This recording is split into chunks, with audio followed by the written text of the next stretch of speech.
Ian.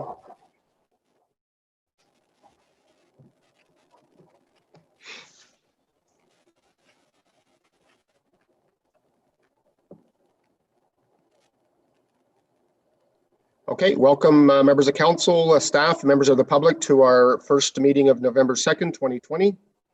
I have a motion moved by Lyle Warden, second by Sam McDonnell. Be resolved that the council meeting of the Township of South Glengarry now be open at 7 p.m. All in favor of the motion? Motion's carried. I can ask everyone to please rise for the playing of our national anthem. Kaylin, if you would, please.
Okay, thank you, Kaylin. I have a motion moved by Martin Lang, second by Stephanie Jaworski. Be resolved that the council of the Township of South Glengarry approve the agenda. Any additions to the agenda, Madam Clerk?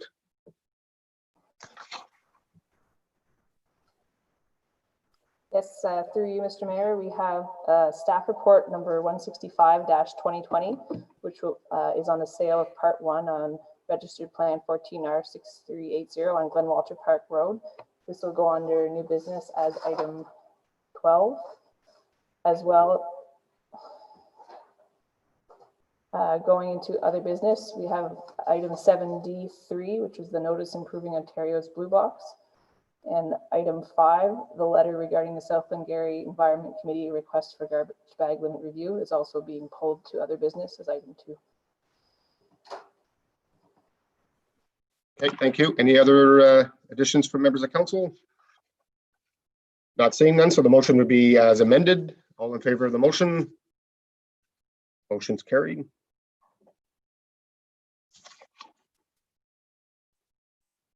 Any declaration of pecuniary interest? I have two. I have staff report 19-2020, which is the Realtor Services RFP. The agent is a co-owner along with myself in the real estate company that we both own. And also staff report number 165-2020, which is land that was listed by one of our agents in the company that I'm a co-owner of, and it was also sold through our company. So I'll declare both on those, please, and I'll ask Deputy Mayor Warden to take over those two. So that is staff report 19-2020 and staff report 165-20.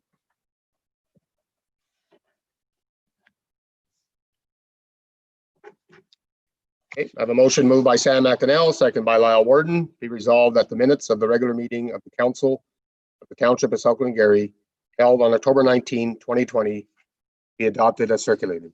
All in favor? Motion's carried.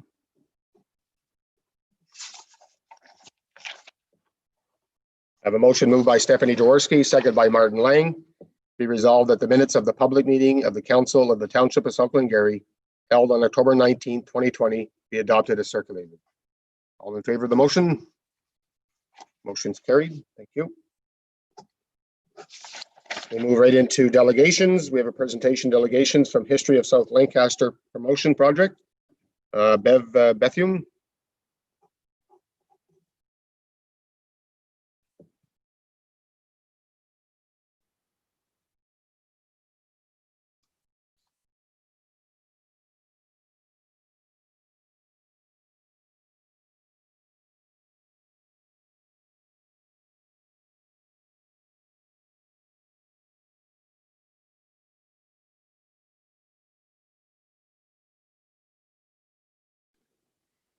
Start video. Good evening, Mayor Prevost. See if you can hear you. Can you hear me? Yes, we can. Good evening. Thank you. Good evening to Deputy Mayor Warden, councillors. My name is Beverly Bethune, and the person beside me at the moment, you can't see him, is my husband, Alan Gray. We're part of a group of South Lancaster residents, Lorraine Clark, David Noseworthy, Graham Midgley, Marianne Muller, Stephen Figg, and Marilyn and Peter Lebrun, who have developed a project to enhance both visitors' experience and locals' lifestyle in South Lancaster. I've been chosen to present this project because I'm a descendant of one of the first families to settle the community.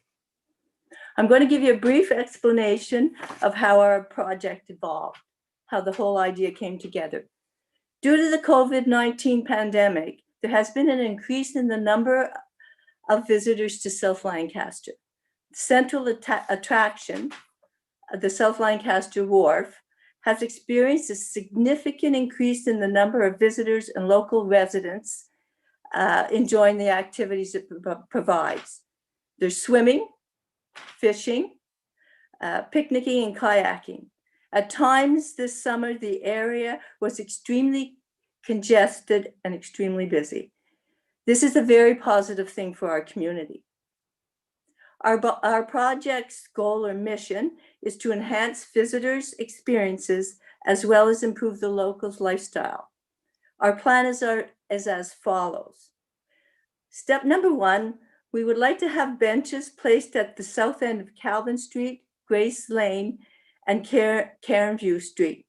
I've provided pictures for those streets, and at the end of each one, there's a picture with a bicycle. The bicycle represents where we think a bench would fit.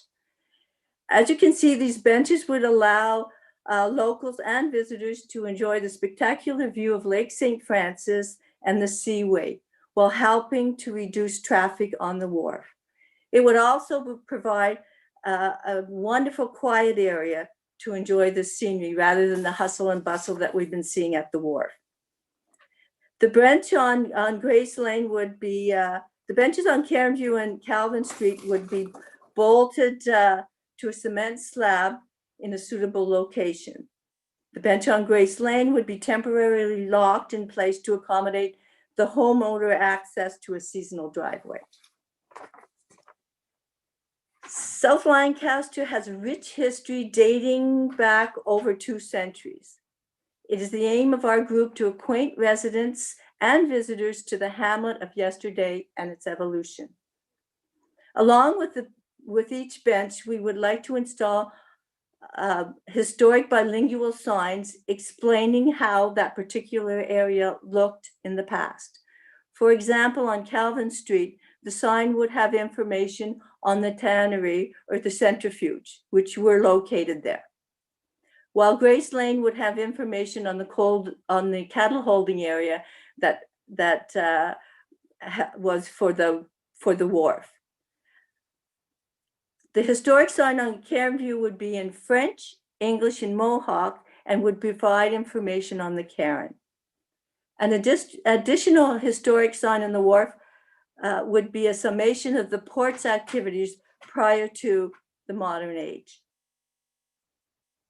Our initial request to the township is as follows. We would like to have the township upgrade and maintain the water access at the end of Cairnview Street, Grace Lane, and Calvin Street.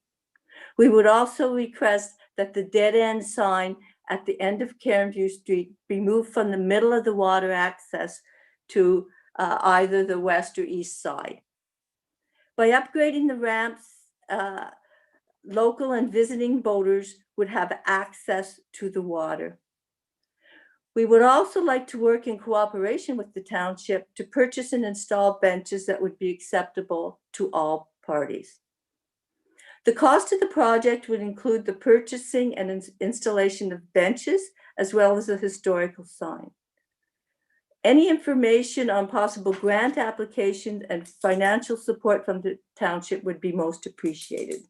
We've done some research on costs, and we've come up with a guesstimate of about $10,000, but again, that's just our initial research. For example, the 2 benches that were purchased by the Legion that they have up in their park, the total cost of just the benches and tax and transportation of the benches, shipping, was $1,900. So what our group would like would be information on possible grants and what some financial support or other support that we could receive from the township.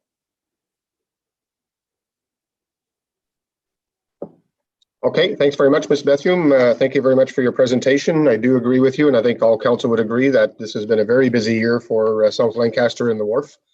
I was down driving by a few times and seen it very active, so it's good to see, but I'm going to open it up to questions or any comments from members of council at this point. I'll go to Deputy Mayor Warden. Through you, Mr. Mayor. Mrs. Bethune, thank you very much for your presentation.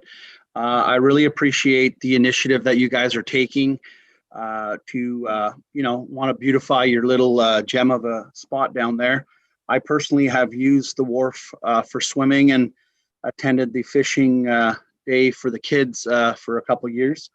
I'm fully in support of what you're asking, and hopefully we will be able to help you with that. And I do like the idea of installing the signs because a lot of people don't know the history behind South Lancaster and would be really surprised to know how long it's been around. So thank you very much for your presentation. Thank you. Okay, thank you. Councillor Jaworski. Thank you, through you, Mr. Mayor. I would also like to echo what Deputy Mayor Warden has just said. Thank you very much, Ms. Bethune, for bringing this to council and for you and your group's enthusiasm on this topic. I think these would be like an excellent addition to South Lancaster. And I'm particularly, it's interesting that you mentioned about having the interpretive sign for Cairnview in English, French, and Mohawk. The mayor and we participated in some training from the Mohawk Council of Akwesasne last week on the history of Akwesasne, and we touched on the cairn. So that could be a very interesting thing that we could work on together on something like that. So thank you very much again for your initiative on this project. Thank you for listening to me. Okay, thank you. Any other comments or questions from members of council? Councillor Lang. Thank you, Mr. Mayor, and through you. Likewise, for what everyone else has said, I just have a question. If we keep a boat launch at the end of these, is there anywhere to park? And are the neighbors that are living at the end of these roads, are they concerned, or have you spoken with them? And do you have agreement that, if people are going to back a boat in and leave a boat and a truck and a trailer there for the day, is there any concern with that? Some people already do launch and take their boats out of, especially Calvin Street, and those are some of the locals. Some of them park along the where the graveyard is, just along the street. The other two, I don't think are as open to having boats launched at the moment, but could be. We have somebody on our committee that we have tasked to talk to the neighbors and to tell them what we plan on doing and get input from them as well. But we haven't spoken to them yet until we wanted to see if it was okay with the township to move forward. Thank you very much. Okay, thank you very much, Mrs. Bethune, for your presentation and all the work you're doing on behalf of the Wharf in South Lancaster. What we'll do is we'll send it back to our administration. So it'll go to Mr. Rick Lattiser, which is the manager of recreation, and then we'll also send it over to our roads department regarding to the dead end sign. So that'll be Mr. Ewan McDonald, and they'll come back with a report at a later date to one of our council meetings, but you'll be informed in regards to when that will be. Okay, thank you very much. So we will wait to hear from you to proceed. Perfect. Yep. Thank you very much. Have a great evening. Thank you for your time. You Our too. pleasure. Thank you.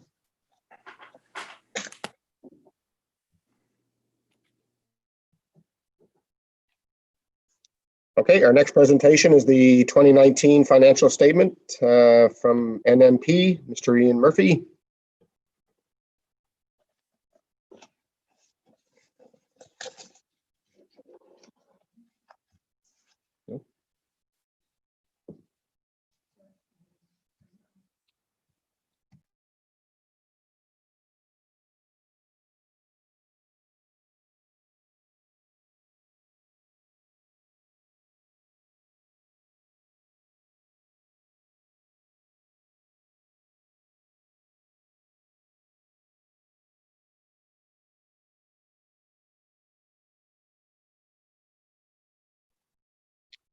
Mr. McDonald, do you know, has you spoken to Mr. Murphy today? I don't see him online, so I'm just wondering if you had an opportunity to speak to him and if he was attending or maybe was anticipating it was a different day. I didn't speak to him, and not seeing him in the attendees list, I just checked my email to see if something has changed. I don't see that, but I will reach out to him now if possible to carry on with the meeting. If we can go back, I don't know if we can do that procedurally, but I'll look into getting back on. Yeah, no, we can do that. So what we'll do is we'll go into new business or staff reports, and then when Mr. Murphy does come on, Mr. McDonald can just interrupt me, and we'll move back to Mr. Murphy whenever he arrives. Okay, thank you. So number 7 is new business, staff reports, airport lands, purchase and transfer. Mr. McDonald.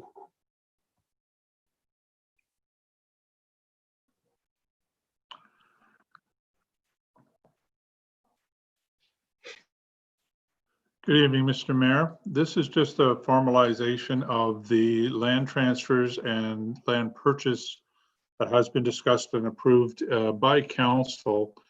However, the final sale price and the final transfer documents have just been prepared, so we have legal descriptions in the resolution that that provide clear direction for the registration of the properties and the transfer of the properties. So the properties being transferred are township-owned lands that were secured historically for airport use, and there is a parcel that the township is purchasing from the Airport Commission, where we have our current winter material facility operations facility and our fire training facility. So this is the conclusion of those transactions. These documents will then be registered with these resolutions.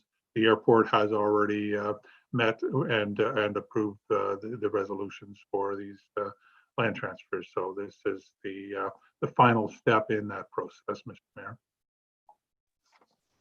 Okay, thank you. Just for clarification, for some members of council, it was just properties, some properties the Airport Commission owned and some were owned by the commission, but under the title of the Township of South Glengarry. So at some points there was too much confusion in regards to who owned what. So it was just easier and clearer to transfer everything back over to the Airport Commission, and all the lands that are owned will be titled to the Airport Commission. So that's just for clarification in regards to what this motion is for. Any questions or comments from members of council? Not seeing none, I have a motion moved by Sam McDonnell, second by Stephanie Jaworski. Be resolved that the Council of the Township of South Glengarry authorize the transfer of lands to the Cornwall Regional Airport Commission as per schedule of properties and staff report 155-2020, and particular part A, B, C, and G on the historical lands overview, appended pin number 6712400254 and 6713100075 and 6713104007, and furthermore that the mayor and clerk be authorized to sign any relevant documents. You heard the motion. All in favor? Motion's carried. Thank you. Thank you, Mr. McDonald. And number 2 is the removal of 1 foot reserve, Samuel Drive. Was there not a second part to that resolution, Mr. Mayor? Second resolution below that. Oh, I'm sorry. My apologies. Yep. I have a motion moved by Lyle Warden, second by Martin Lang. Be resolved that the Township of South Glengarry purchases lands from the Cornwall Regional Airport Commission, legally described as Part 1 and 2 on Registered Plan 14R-6513, part of PIN number 6131-0075, at a sale price of $50,000 plus all survey and legal costs, and furthermore, that the mayor and clerk be authorized to sign any relevant documents. You heard the motion. All in favor? Mr. Mayor, Go ahead, I Deputy just Mayor. want to make sure, you missed a digit on the PIN number. I just want to make sure it's correct. On your sheet, I have 67131.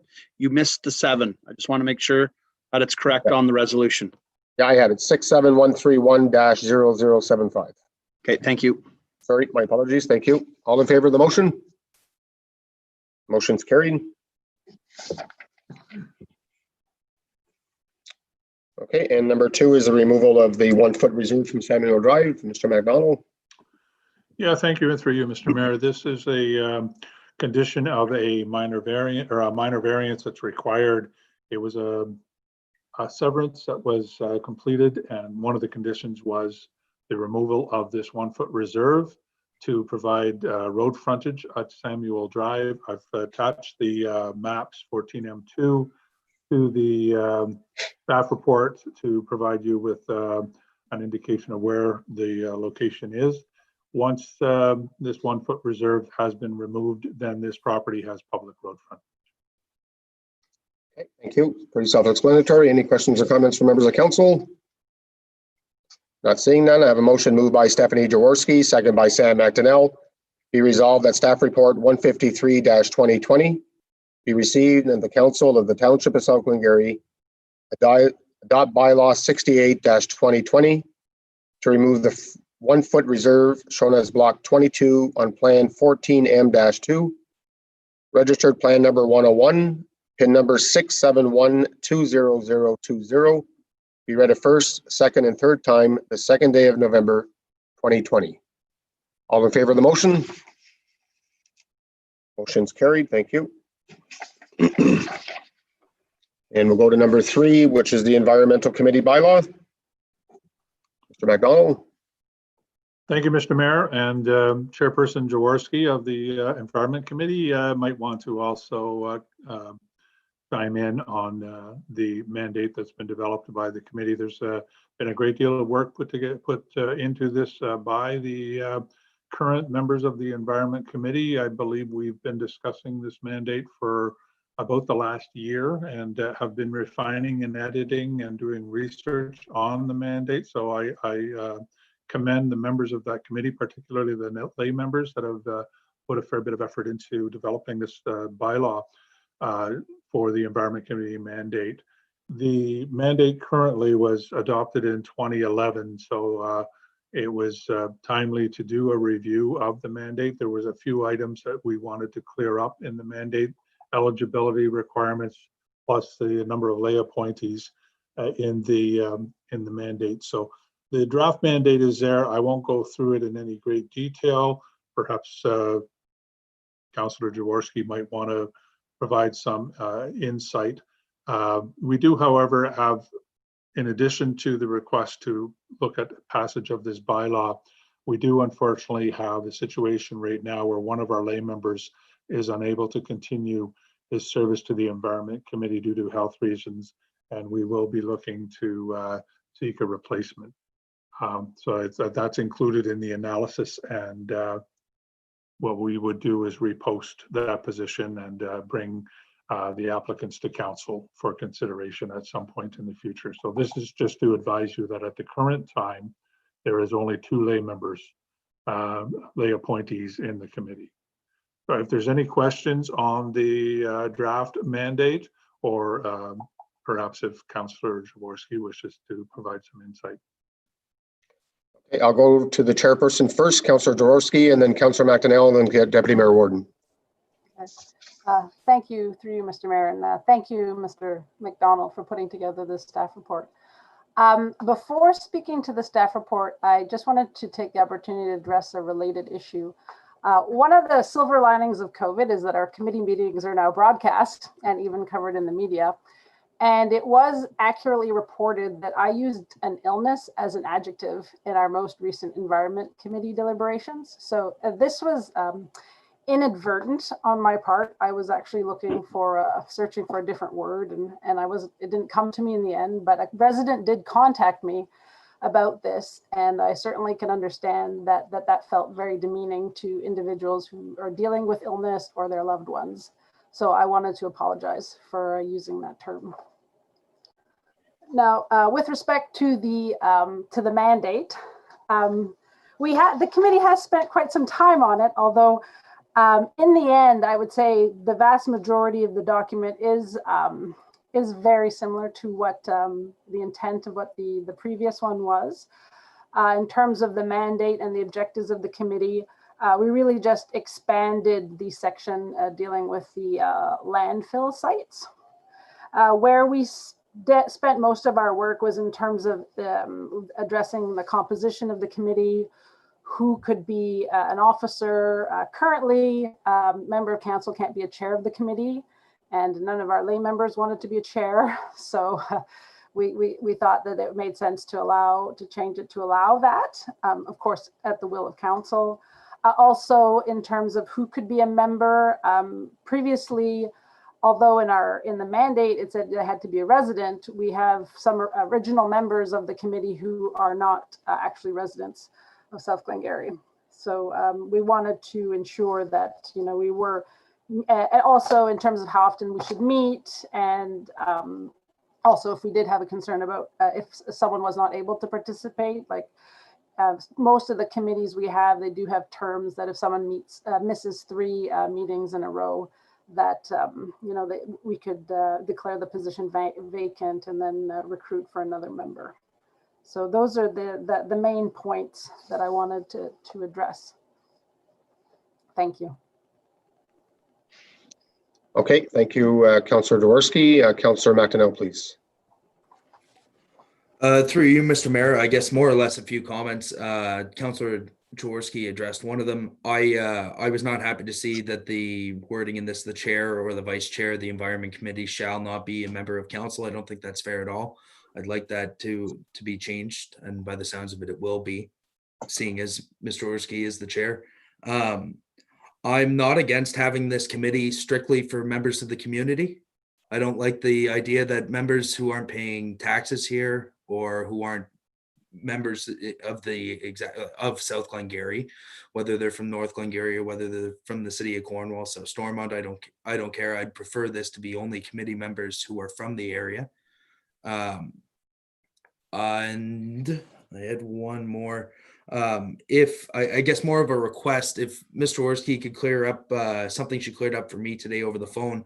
I wasn't aware this was actually called the Environment Committee. I was always under the impression it was called the Landfill Advisory Committee.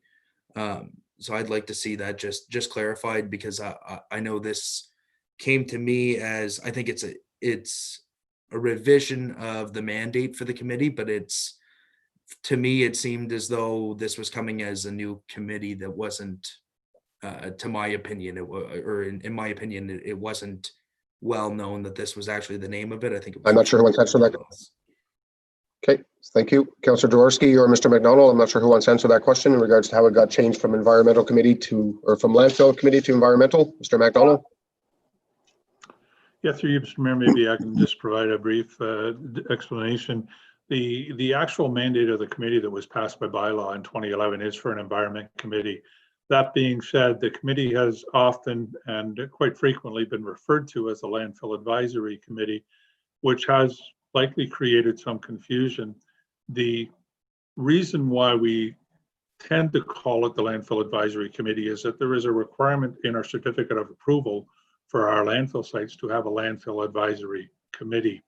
So those tasks and that responsibility has in essence been vested with the Environment Committee in the bylaw in 2011 and then reaffirmed here in this revised bylaw. So Landfill Advisory Committee has been used as a title for the committee, but the bylaw going back to 2011, it was an Environment Committee that took on the roles and responsibilities of the requirements of the Landfill Advisory Committee within the certificate of approval.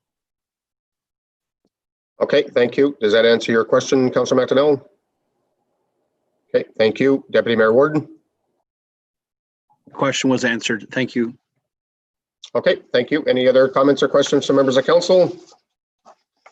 Not seeing none. I have a motion moved by Lyle Warden, second by Martin Lang. Be resolved that staff report 154-2020 be received and that the Council of South Glengarry adopt bylaw 69-2020 for the establishment of an environmental committee be read a first, second, third time, passed, signed, and sealed the second day of November 2020.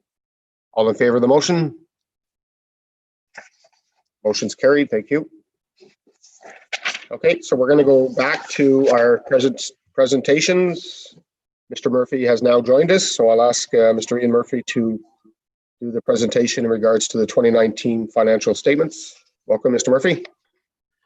Good evening, everyone. Sorry for the technical difficulties earlier. So I'm going to walk through the audited financial statements, give a brief highlight on some of the numbers, and go from there. If you have any questions, please feel free to interrupt as we go along. So our independent auditor's report is we're issuing a clean audit opinion, and it states our opinion in the first paragraph of the audit report, which says that the financial statements present fairly in all material respects the financial position of the municipality at December 31st, 2019, the results of its operations and its cash flows for the year then ended in accordance with Canadian public sector accounting standards. Okay. So walking through a little bit of the financial statements, the statement of financial position, page 3 of the financial statements shows the net assets and liabilities of the township on December 31st. So a snapshot on that date. You'll notice a large improvement on these numbers as the financial assets, about a third of the way down the page, is increased to just under $10 million, up about $3.5 million from the year before. So the township is in great financial position. It's got solid balance of assets, just over $14 million in assets, made up of cash and accounts receivable. At the bottom, you'll notice accumulated surplus of $59,600,000. That's broken down in a few of the pages later on, but is made up mostly of the investment in capital assets, which sit at just about $50 million at the end of the year. Page 4 says the statement of financial activities, or the income statement. So it breaks down the revenues and expenses during the year, and you'll notice that for accounting purposes, your PSAB surplus shows a surplus of $2.2 million overall, with a budgeted surplus of $850,000. So again, a large PSAB surplus. And if you turn to page 20 of the financial statements, this breaks down that number to get back to the operating surplus, which you normally budget on. So doing the PSAB reconciliations, you'll notice on page 20 under note 10 that the operating surplus for the year is actually $6,595, which is made up of 3 different items: the streetlight surplus, a water and sewer surplus, and a general deficit of $66,000 for the year. So overall, the net result for the township at the end of the year was a deficit of $66,000, and which is basically a minor deficit, so nothing to be concerned about. Represents about 0.5% of the overall budget for the township. If you turn back a few pages back to page 9, this gives you the breakdown of that accumulated surplus that the township has on December 31st. So it outlines the various surpluses and deficits, the total reserves that are held, and the equity and the capital assets. So you've got total surpluses and deficit of 1.4 million, which is made up of substantially the accrued landfill costs that we put on the records to show the future costs of maintaining and closing your landfill sites. In the middle, you've got your reserves totaling just under $12 million for the year. So a large increase from the year before, from 8 million now at 11,700,000,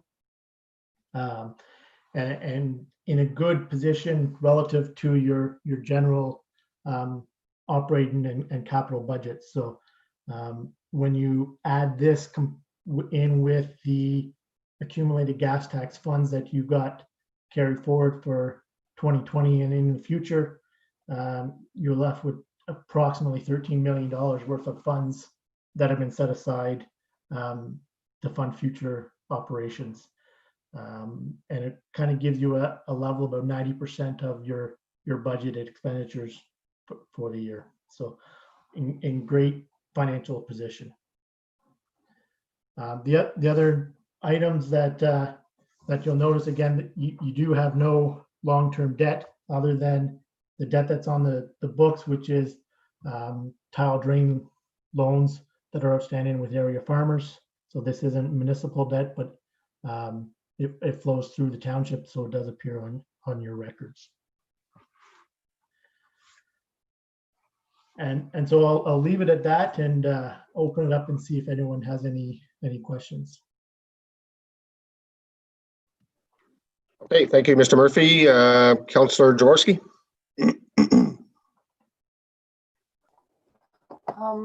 I have two questions. I'll start with the first one. Sorry, thank you, through you, Mr. Mayor.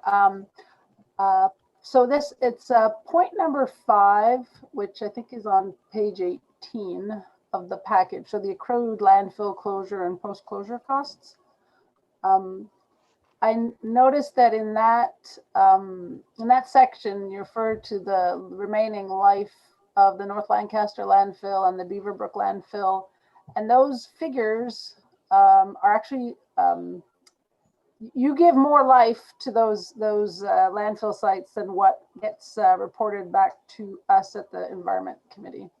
So I don't, I mean, I'm assuming they should be consistent, but I also don't know if this would have a material impact on the document, on the financial statements.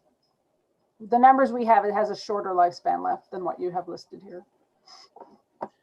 Yeah, generally they would be hopefully using the same numbers. Not sure what the difference is, but likely not material. However, these are estimates that we normally adjust as these new estimates come in. So chances are these were probably using the study possibly beforehand. So if you did have an updated study, that'll likely take effect for the 2020 year end. Okay, before you go to the next question, Councillor Jaworski, I'll just go maybe to Mr. McDonald. Yeah, further to Mr. Murphy's comments, the auditors would be using the certificate of approval life expectancy based on the capacity that was developed from the start of the certificate timeframe in 08 and 2010. What unfortunately is occurring, and it seems to be a challenge that we're facing, is that the landfill is filling up quicker than what was anticipated, and we need to do more to look at redirecting and excuse me, and promoting other diversion methods as opposed to having all materials that shouldn't be landfilled coming to the landfill. So we are in a position now where we could potentially be losing some years of life in the landfill if we don't correct this and promote better environmental behavior. There's also a problem with the cover material we're using. We're being a little too aggressive, and that's been noted by our consultant as well, that we're trying to be very diligent to avoid wind-blown debris and make sure that we have no odor issues or leachate issues. But we're finding that we're using more cover than we should. So I believe it probably is a discussion we need to have with our auditors and compare the notes of the annual reports from the landfill sites, and then we can determine what is a reasonable expectation for life at this point. But the point being, and I think the biggest challenge at this time, looking at these numbers, is we need to do better with promoting diversion and redirecting materials from our landfill sites, or we will lose some life expectancy from them. Okay, thank you. Go ahead, Councilor Jaworski. Thank you. So my second question, and this is, I asked the same question last year, is that, you know, we generally get a good review, but I would like, if there is one thing that you think we should be doing better, if you could comment on that, please. Yeah, one area to be careful on, and the recent COVID situation has probably highlighted or heightened that area, is your taxes receivable. They're quite a bit higher than probably average, and they're definitely on the higher end on where they should be. So taxes receivable, they were just over 3.6 million at the end of the year, which is almost 40% of your tax levy, or 15% of the total levy, but almost 40% of your township level, and that's quite high. So you want to keep an eye on being able to collect those funds, and I think you're probably going to have to pay a little closer attention in the current environment too, with those receivables, as they're likely to get a little harder to collect in some areas as well. Thank you. Okay, thank you, Councilor Jaworski. Any other questions or comments from other members of council?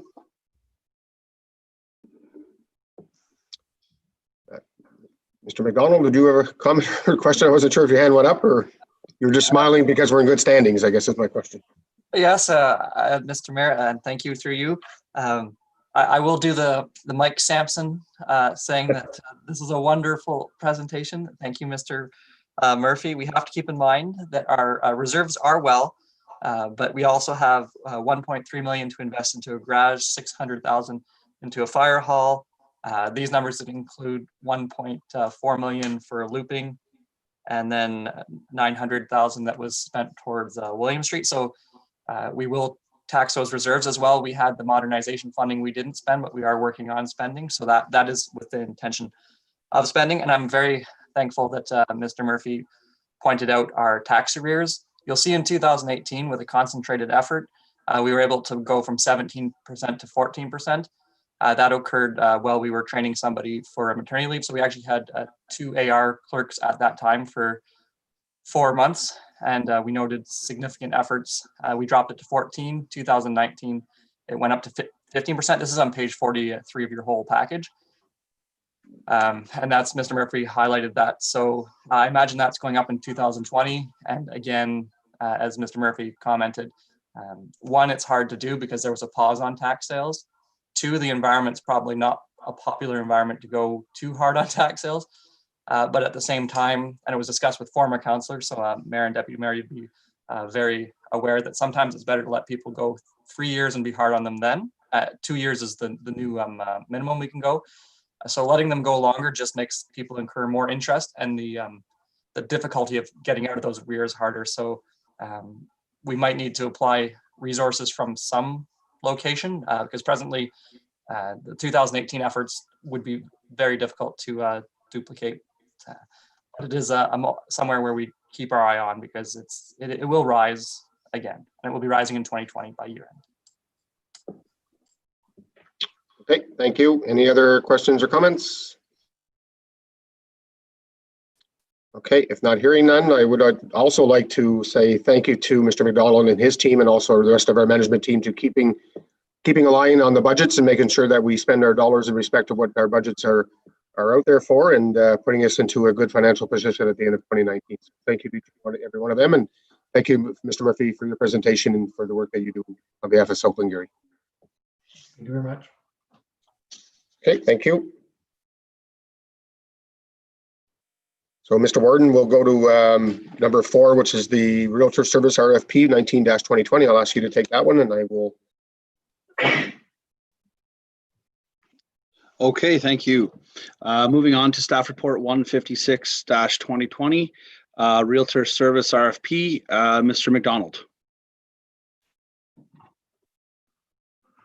Thank you, Mr. Deputy Mayor.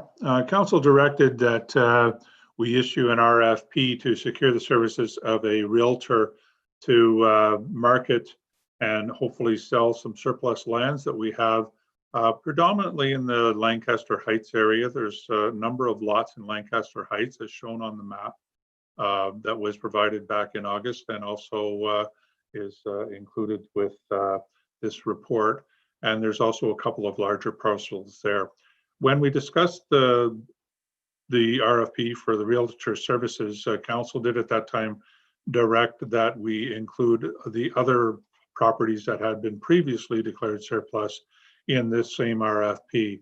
And those would be 2 lots, one on Caber Road, which is a former Domtar managed forest site, approximately 100 acres. And the other is a small parcel lot in Green Valley that was formerly a little pocket park that is no longer used.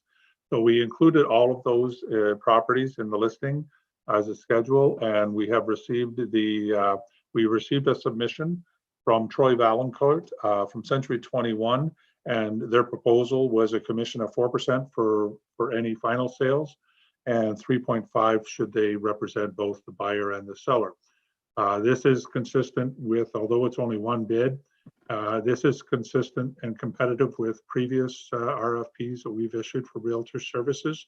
But we do feel that this is a competitive submission. The marketing program, it will be taken on by Century 21 for the properties, all of the properties listed, the lots and the larger parcels.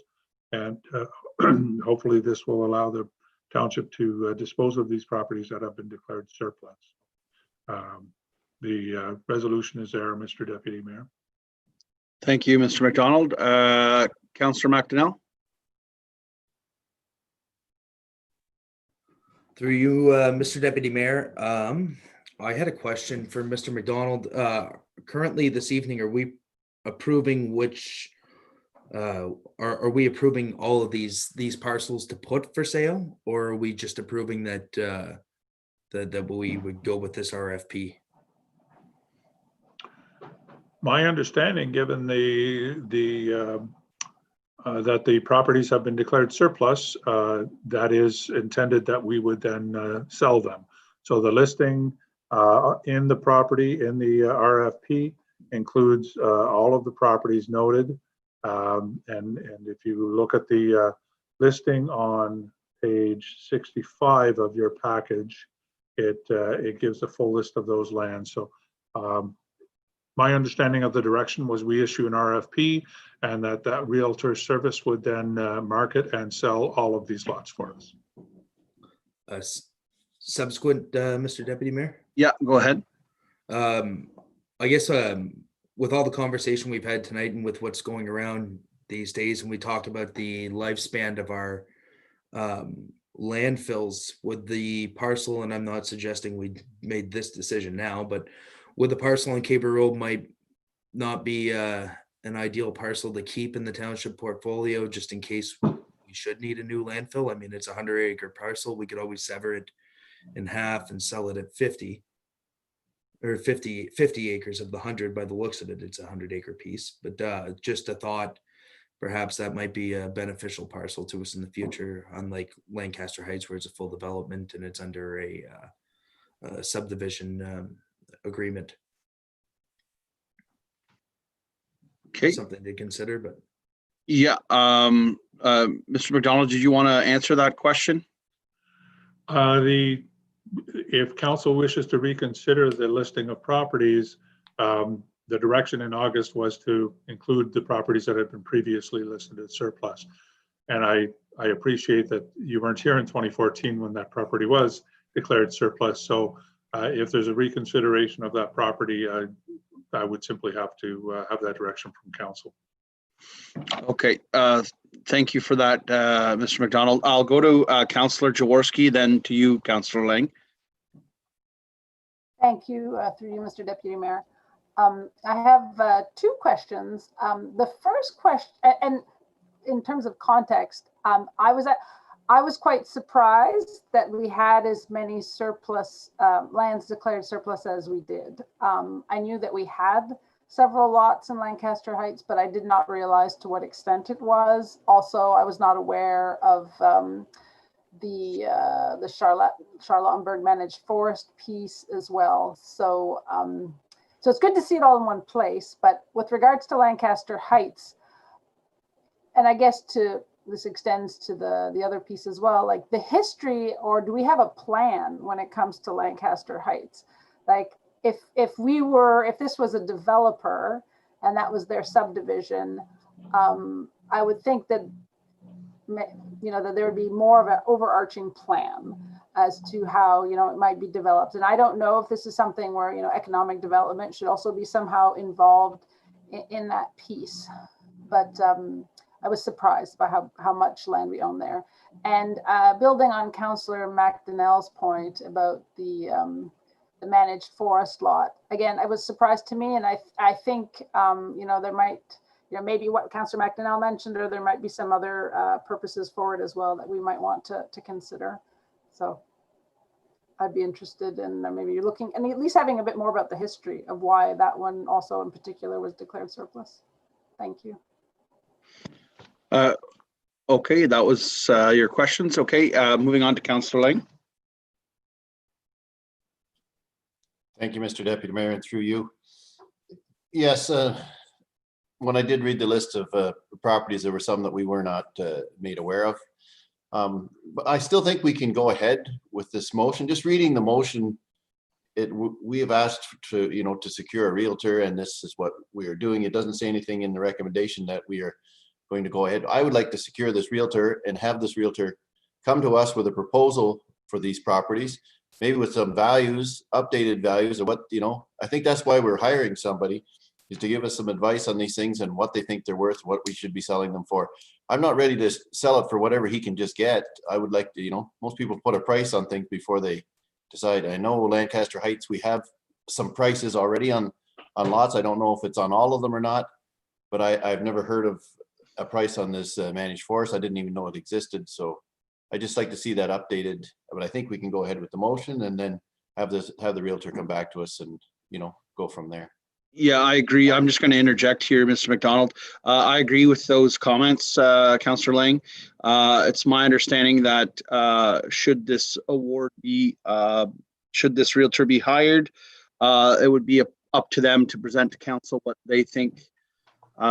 You know, there's a process to this, and I think this is just the first part. And I too echo the comments in regards to the Charlottenburg Forest. I was actually surprised as well that it was declared surplus. At one time, there was a BMX biking trail through it. It's been a long time since that has been utilized, but I think that it can go forward. So that being said, am I to start the reading of the staff report, Madam Clerk, Deputy Clerk? Mr. McDonald? Sorry. Yeah, maybe I could just provide some insight and context. The Lancaster Heights lots, especially the building lots, were created some time ago in the village of Township of Lancaster. I don't believe there has ever, certainly in recent years, there has never been a marketing strategy or a plan to sell those lots. It has essentially been through word of mouth. And over the past few years, we have had some sales. In August of this year, we brought a staff report forward that included a listing of all of these lots in Lancaster Heights and a map, as I mentioned earlier. And this was kind of what was the catalyst of triggering the request to go to an RFP, because we did not have an in-house plan to sell the lots. So putting them on an RFP and putting them out there for securing a realtor service was the direction of council. In 2010, the price listing for those building lots was updated, and then it was again updated in 2015. So those prices were established then.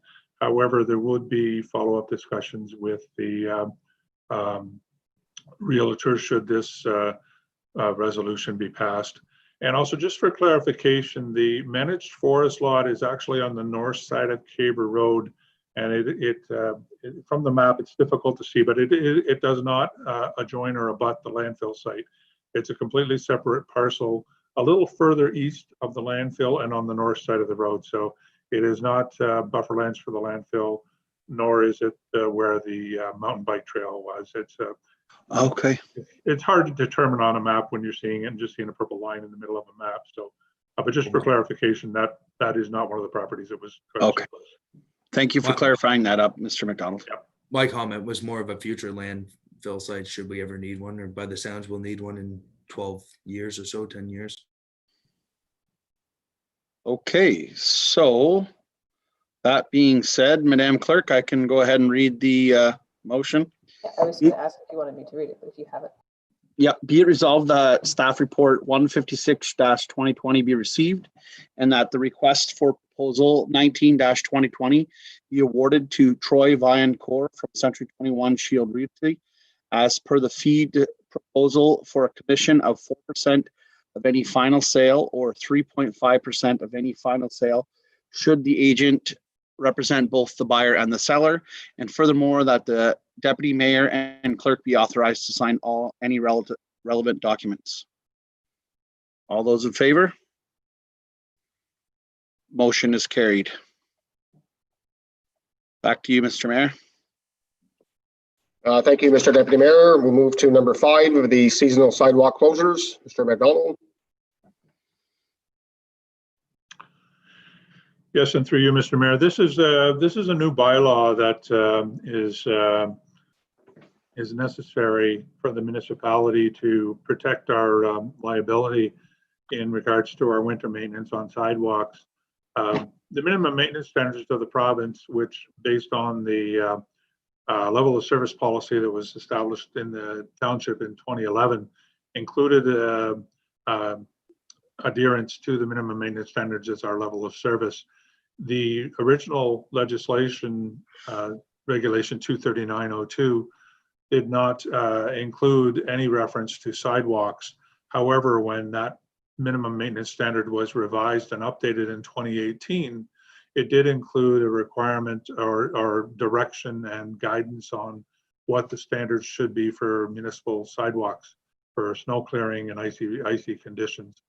And if we have sections of sidewalk where we did not want to continue to provide winter service, or where in this case, as I've recommended, where historically there has not been winter maintenance on a section of sidewalk, it would be prudent of the municipality to pass a bylaw to officially close that section of sidewalk for the winter months. And that then removes our responsibility for maintaining that sidewalk. And it also removes the ability for any person to claim for damages should they be injured on the sidewalk. The sidewalk in question, we have approximately 13 kilometers of sidewalk throughout the municipality.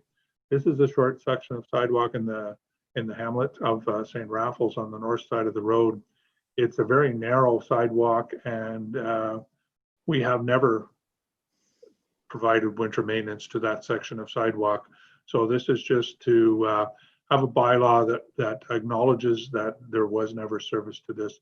It will not have any impact on the rest of the sidewalks in the municipality that have historically been cleared.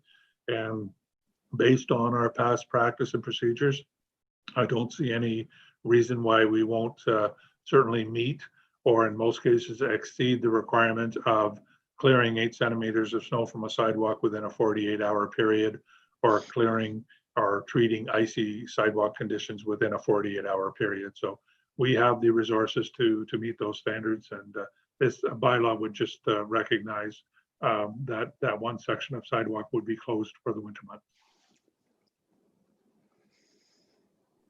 Okay, thank you, Mr. McDonald. Councillor Lang.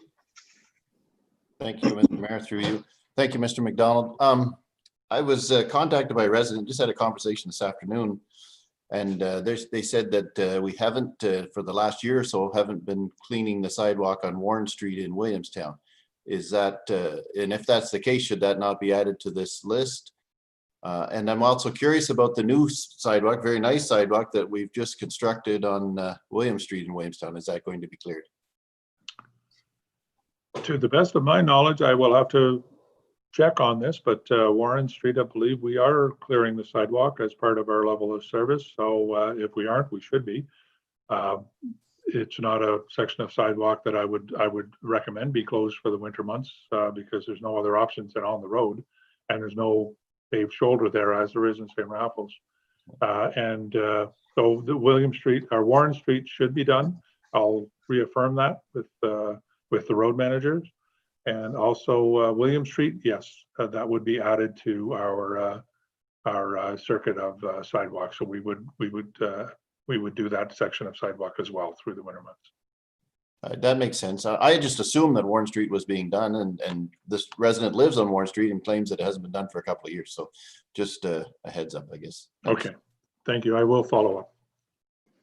Okay, thank you. Councillor Jaworski. Thank you, through you, Mr. Mayor. Thank you, Mr. McDonald. With regards to the sidewalk that does not get maintained in St. Raffles, is this is this sidewalk? I haven't really looked at it very closely. So is this one that is going to be in need of repair in the foreseeable future? If it were to be repaired, would we upgrade it so that it would be able to be maintained? Is there like a plan, I guess is what I'm asking. Is there a plan for the specific sidewalk?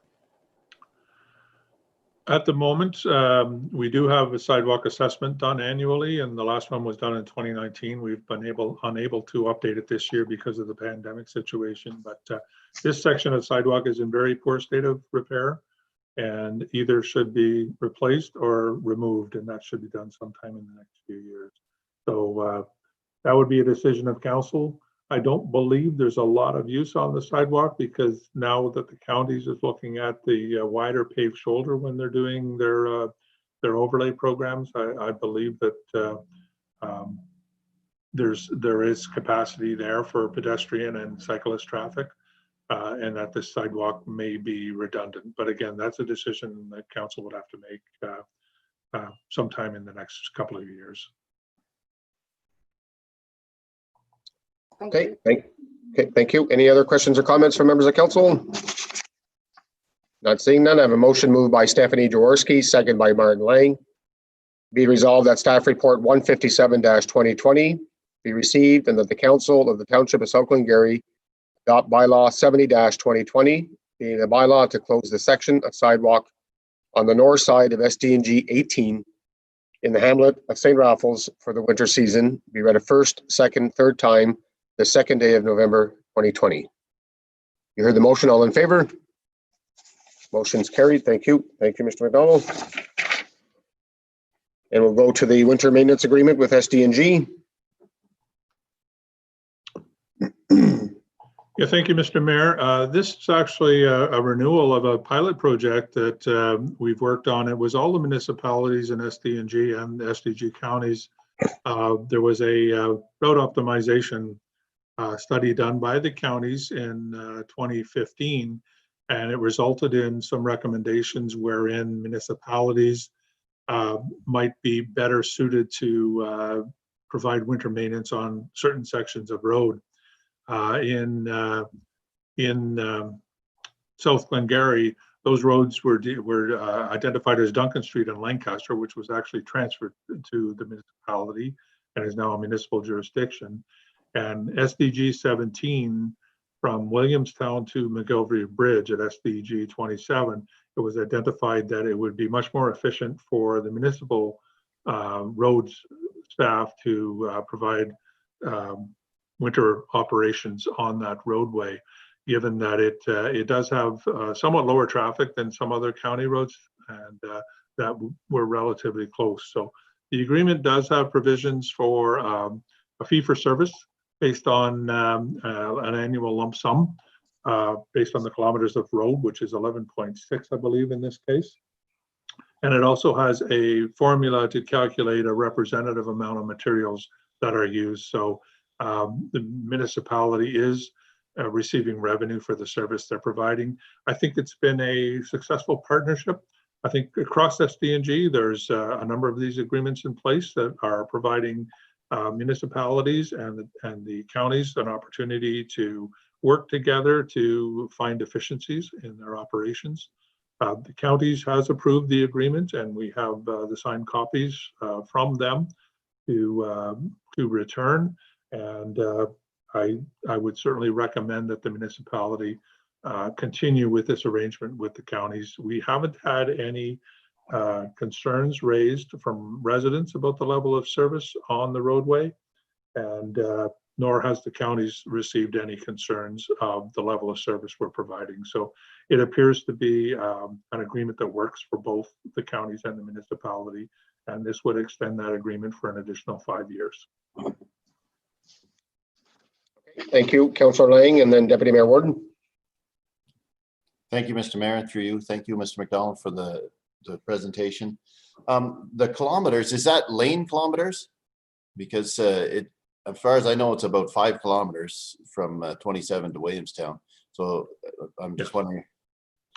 Yes, through you, Mr. Mayor, that would be both ways because we pass both ways. So all the funding and the calculations on the cost are based on the lane kilometers, not center line kilometers. All right. Thank you. That just clarifies that. I know we haven't received any complaints officially, but I may have received a few unofficially over the last year or so.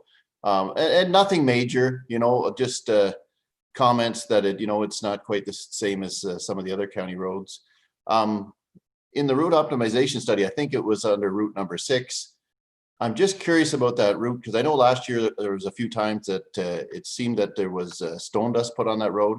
And I'm wondering if that route has a bunch of gravel roads on it or granular roads instead of hard tops. And I'm wondering just if the truck that is doing that is carrying salt or if he's carrying, stone dust. And if that might be one of the reasons that it maybe isn't getting the same treatment as some of the other county roads. Yeah, through you, Mr. Mayor, I can follow up on. We have both salt and stone dust on most all of the runs now, where we have a significant amount of hardtop road surfaces. So, depending on the road conditions, sometimes we will use stone dust when we have icy road conditions on the hardtop roads, because it gives us friction, especially in situations where we have freezing rain events and so on. But I can certainly follow up on the route that is completing this run, and we can see if there's a potential to perhaps provide more treatment with salt as opposed to stone dust over the winter season. Thank you very much. I'm not. I think we should continue to do it, and I think it's successful. I'm just looking for ways to improve it slightly. Thanks. Certainly.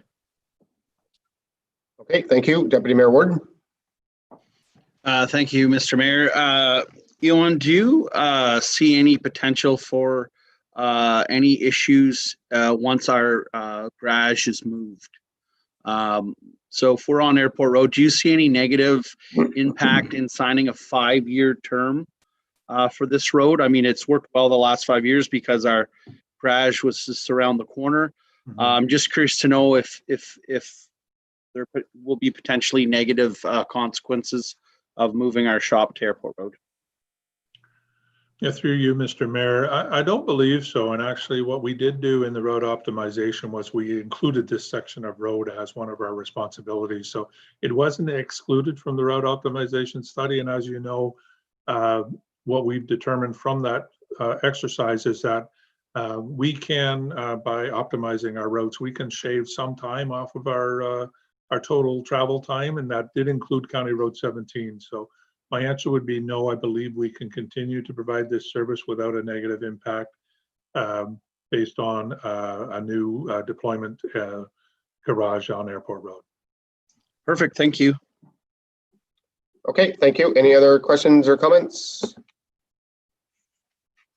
Not seeing none. I have a motion moved by Lyle Warden, second by Sam McDonnell. Be resolved that staff report 158-2020 be received in the council of the Township of South Glengarry, bylaw 71-2020, being a bylaw to enter into a winter maintenance agreement for SD&G 17 from Williamstown to SD&G 19, and furthermore, that the General Manager of Infrastructure Services be authorized to sign the agreement, be read a first, second, third time, passed, signed, and sealed the 2nd day of November 2020. All in favor of the motion? Motion's carried. Thank you. Thank you, Mr. McDonald. Okay, we'll move to number 7679637 Ontario Limited Site Plan Control Agreement. Mrs. Haley. Thank you, Mr. Mayor.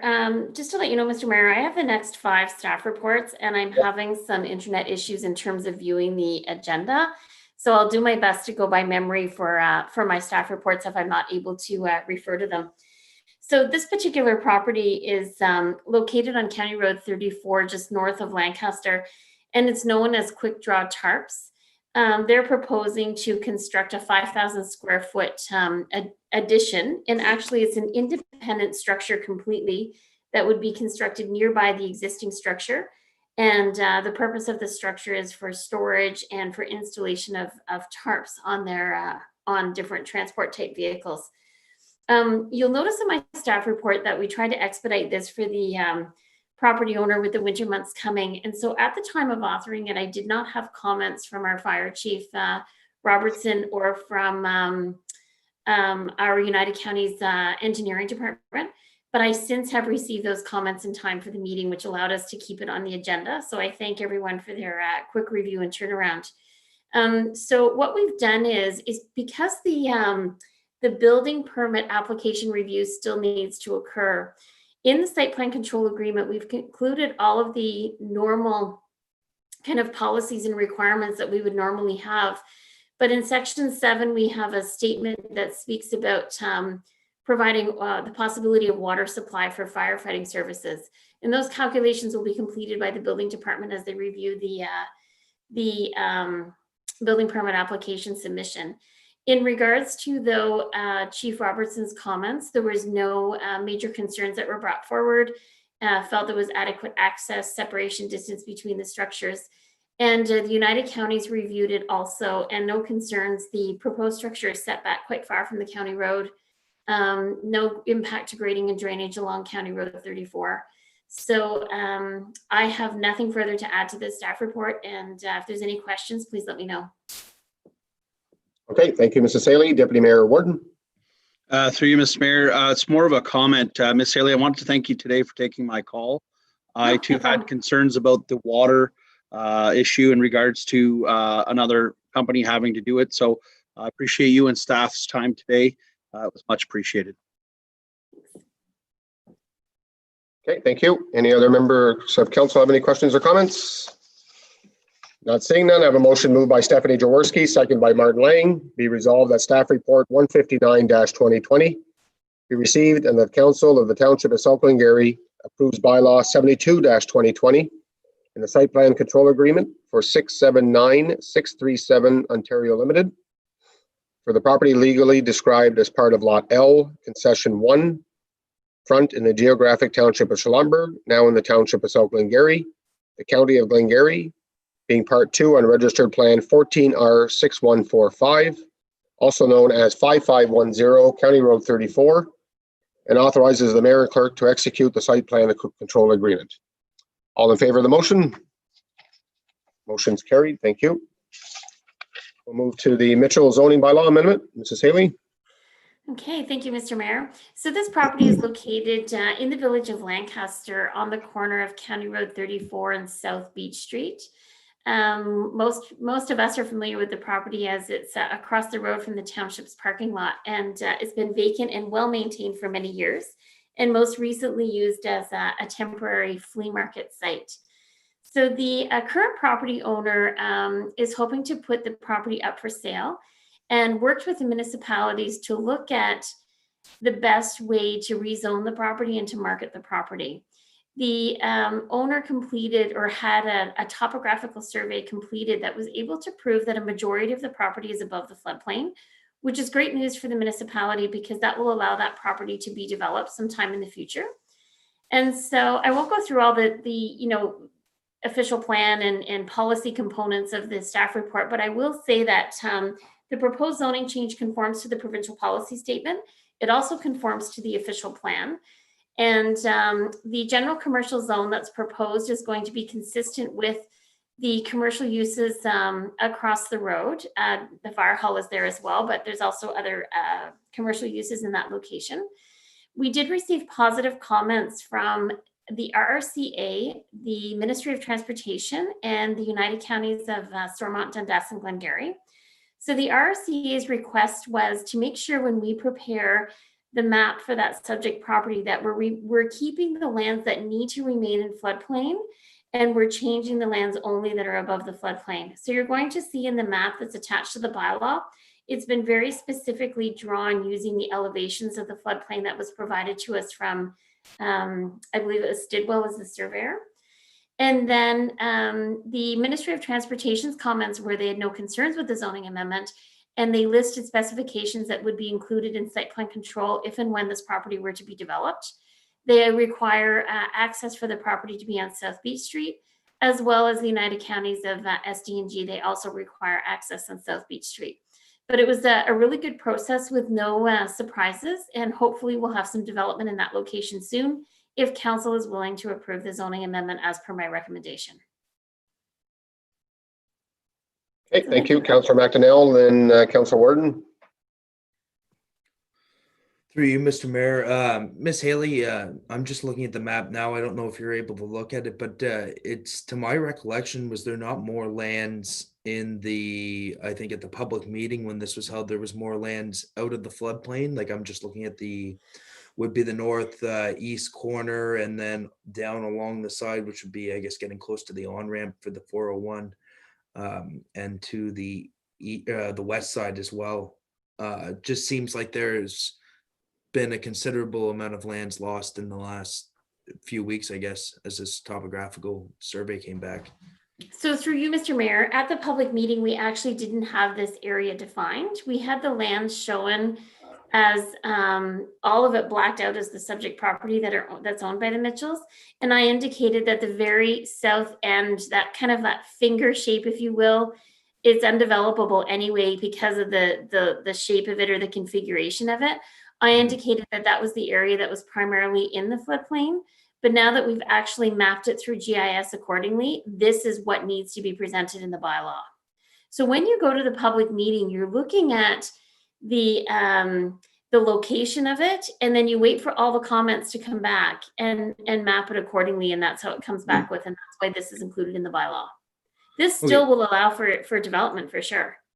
Oh yeah, it was just to my recollection. I know it wasn't exact. It was just the general concept or the general thought at that point was that we would only be losing that finger shape at the bottom and a portion, I guess, on a bit of an angle. It was just kind of a box we had thrown in with a general idea. I didn't realize that northeast corner would also be lost and so much along the property line there. But if that's the way it is, that's the way it is.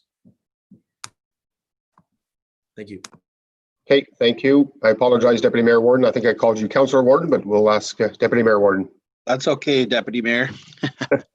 Just kidding. Miss Haley, I noticed the part on the road allowance is deemed in the floodplain. With that being the case, will the landowners be able to apply for a entrance permit? Because it almost acts like, in my mind, it's acting as a 1 foot reserve kind of thing. And I just want to make sure for the developers that they will have access. So no, it's not, in reality, it doesn't act as 1 foot reserve. And because it's in the ownership of the municipality, that's not going to be issued because it's in our control to issue the entrance. So that's not a problem. Okay, perfect. And I have a quick subsequent. Now, can I add something to that, Mr. Deputy Mayor, before you move forward? Sure. So the one thing we have to be careful of, as much as we have the elevations in the survey, when you overlay it with our GIS mapping, it's always skewed slightly. And so that's going to be the issue right here in this location is just, it might just be skewed a little bit going on the road, but it won't stop development at all. I assure you of that. So I apologize for interrupting.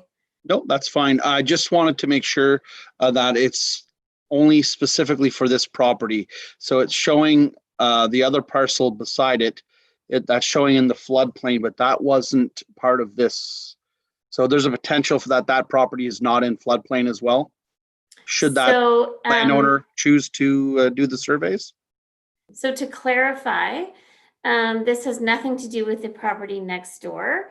However, I do know that the property next door was surveyed and it is in the floodplain. Thank you. Okay, any other questions or comments?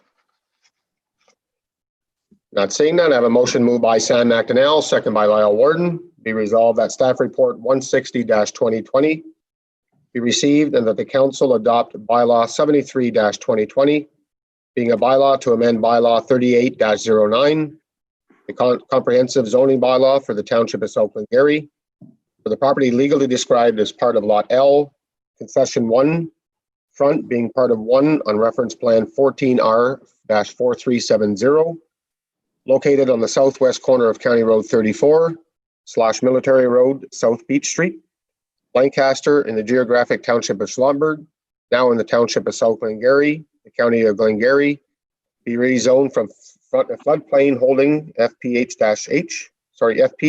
to general commercial, and floodplain be read a first, second, and third time, passed, signed, and sealed the second day of November 2020. The Council of the Township of South Glengarry confirms that no public comments were received on this application. Therefore, there was no effect on the decision. All in favor of the motion? Motion's carried. Thank you. And we'll move to number 9, proposed interim control bylaw for cannabis operations. Mrs. Haley. Thank you, Mr. Mayor. So on October 17th, 2018, the Canadian government legalized recreational cannabis. And I do provide a definition of cannabis in the staff report. And what this has done is it's increased cannabis production throughout the province and has led to municipalities in Ontario implementing interim control bylaws to allow for adequate time to determine ideal locations for these type of facilities. So the purpose of this staff report is to seek direction from council to prepare an interim control bylaw for cannabis production. Council is aware that we have received concerns from members of the public pertaining to an existing cannabis production facility, which is currently not a permitted use within the township zoning bylaw. And if we were to implement or establish an interim control bylaw, this would provide the adequate time to study and review best land use planning practices for policies for cannabis production. So I just want to review what an interim control bylaw is, because this isn't used very often. And in fact, I think the last time South Glengarry used an interim control bylaw was, I believe was between 2004 and 2006. So it's been quite some time. So the purpose of an interim control bylaw is a planning tool available to all municipalities in Ontario under Section 38 of the Planning Act to place a temporary freeze on a land use. And what that does is it prohibits the land use, buildings, or structures within the municipality or within a defined area for such purposes as set out in the bylaw, while the municipality is studying or reviewing land use policies. The restrictions can only be imposed for 1 year. So the Planning Act says you can have an interim control bylaw in place for 1 year, and it can be extended for the second year, providing you're still doing the study and need the time to do the research. However, once that interim control bylaw expires, you cannot impose the same restrictions in the same land for 3 years thereafter. So in other words, if we take this approach, we have to get it done and make changes to the bylaw that council is happy with. So I'm just going to review the different types of licenses that you can have. So in order to establish a cannabis production facility, you can be licensed from Health Canada, and this would be more for commercial type micro, sometimes people refer to that as a micro licensing or production. And that's really to grow the cannabis, make cannabis products, sell the cannabis, and do testing of cannabis. And then we also have what we are aware of as medical marijuana facilities or locations. And in this case, they're actually not licensed, but they're referred to as registration certificates. And so right now, you have the possibility of different medical marijuana locations coming to the municipality, and for a couple of reasons. One, when my understanding is when you go through this process, there's a checkoff box in the application that you've checked with the municipalities to understand the rules, but people can check that off with no guarantee that they've done it. Also, when they receive their certificate, it states right on the certificate that they have to be operating within the compliance of all federal, provincial, and municipal laws. But again, if the individuals don't take the time to do the research, they're not checking with the municipality first. However, if it's for a commercial facility, Health Canada actually relies on the municipalities to provide confirmation in writing that the proposed location and use conforms to the zoning bylaw. I think many of you are aware of the work that our MP Eric Duncan is doing, as well as our MPP Jim McDonnell, to lobby Health Canada to change the process to have municipalities more involved, to not necessarily prevent these facilities coming to our municipality. It's about locating them in the right locations to ensure that there's adequate setback distances so that they're not negatively impacting our residential or sensitive land uses, as it's called, because sometimes there is an odor based on this type of production. So I go on in the staff report and explain in the provincial policy statement how we're given the opportunity to control sensitive land uses and separation distances to major facilities. I also explained in the United Counties of Stormont, Dundas, and Glengarry official plan, which is our official plan, that we're allowed to implement an interim control bylaw. And if we were to implement an interim control bylaw, I want council to realize that every location in Ontario is allowed to have up to 4 plants per property because it's now a legal product. And so that's something that we can't stop. And nor have I received any complaints of wanting to stop anything like that. But my last point I'd like to make, in doing this research, because of the number of complaints we had received from members of the public, it was evident that this is happening consistently throughout Ontario in terms of implementing these types of zoning or interim control bylaws.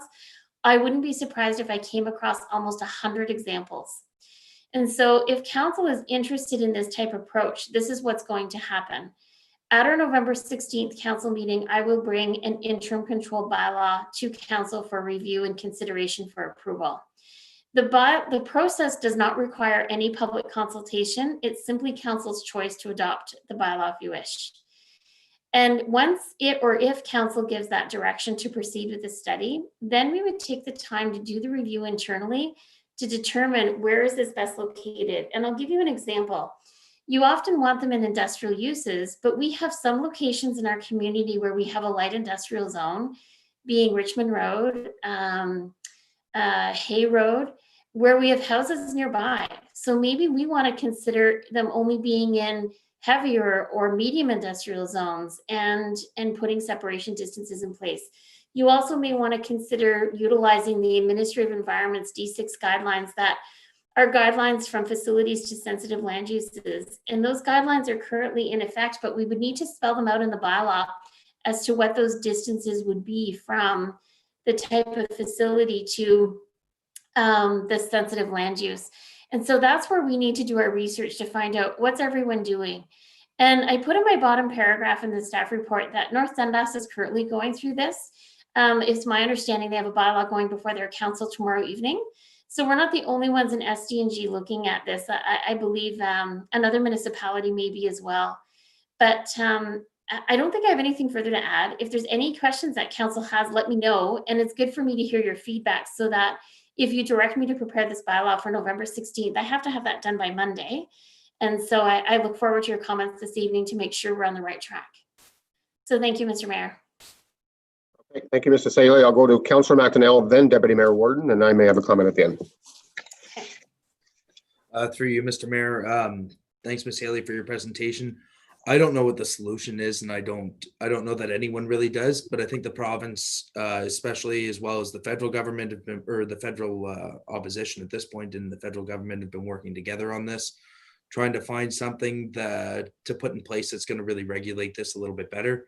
I think it was a poor decision at the start. They've essentially given anyone and everyone a printing press for for producing this without having to be accountable to anybody. And I think they're going to right that wrong within the next year.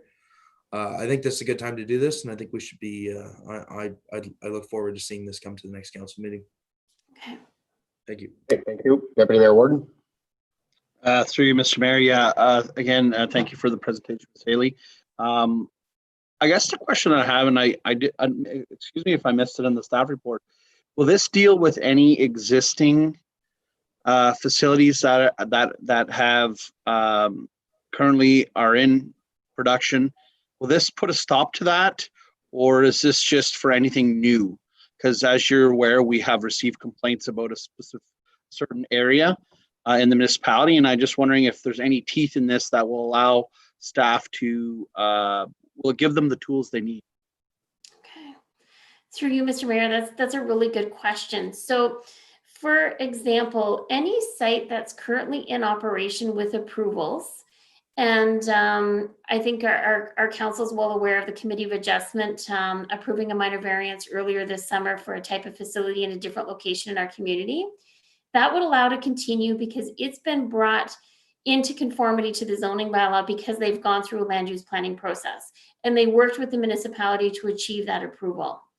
For anything that's existing that is currently not conforming to the bylaw where we have received complaints, this interim control bylaw doesn't give us teeth to stop those uses, but what it does do, it gives the municipality teeth that if those tenants, if you will, come forward to apply for a zoning bylaw amendment, then my answer is sorry, we can't accept it because we've just put a stop in place for a period of 1 year to allow us to do the research. So they can't even file an application to bring it into conformity. So that means that any site that's currently in operation, that is in operation contrary to the bylaw, our bylaw enforcement officer works with them to have that site ceased. So it'll no longer be able to exist in the municipality. Okay, thank you. Deputy Mayor Warden. No, that she answered, Joanne, you answered my subsequent question. Thank you very much. Excuse me.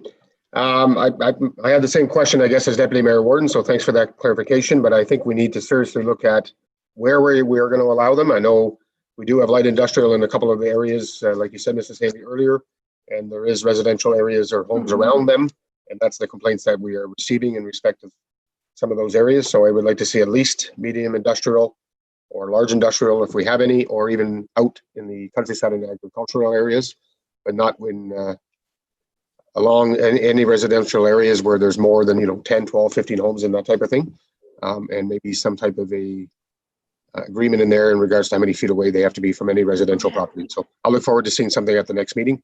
Councillor Jaworski, please.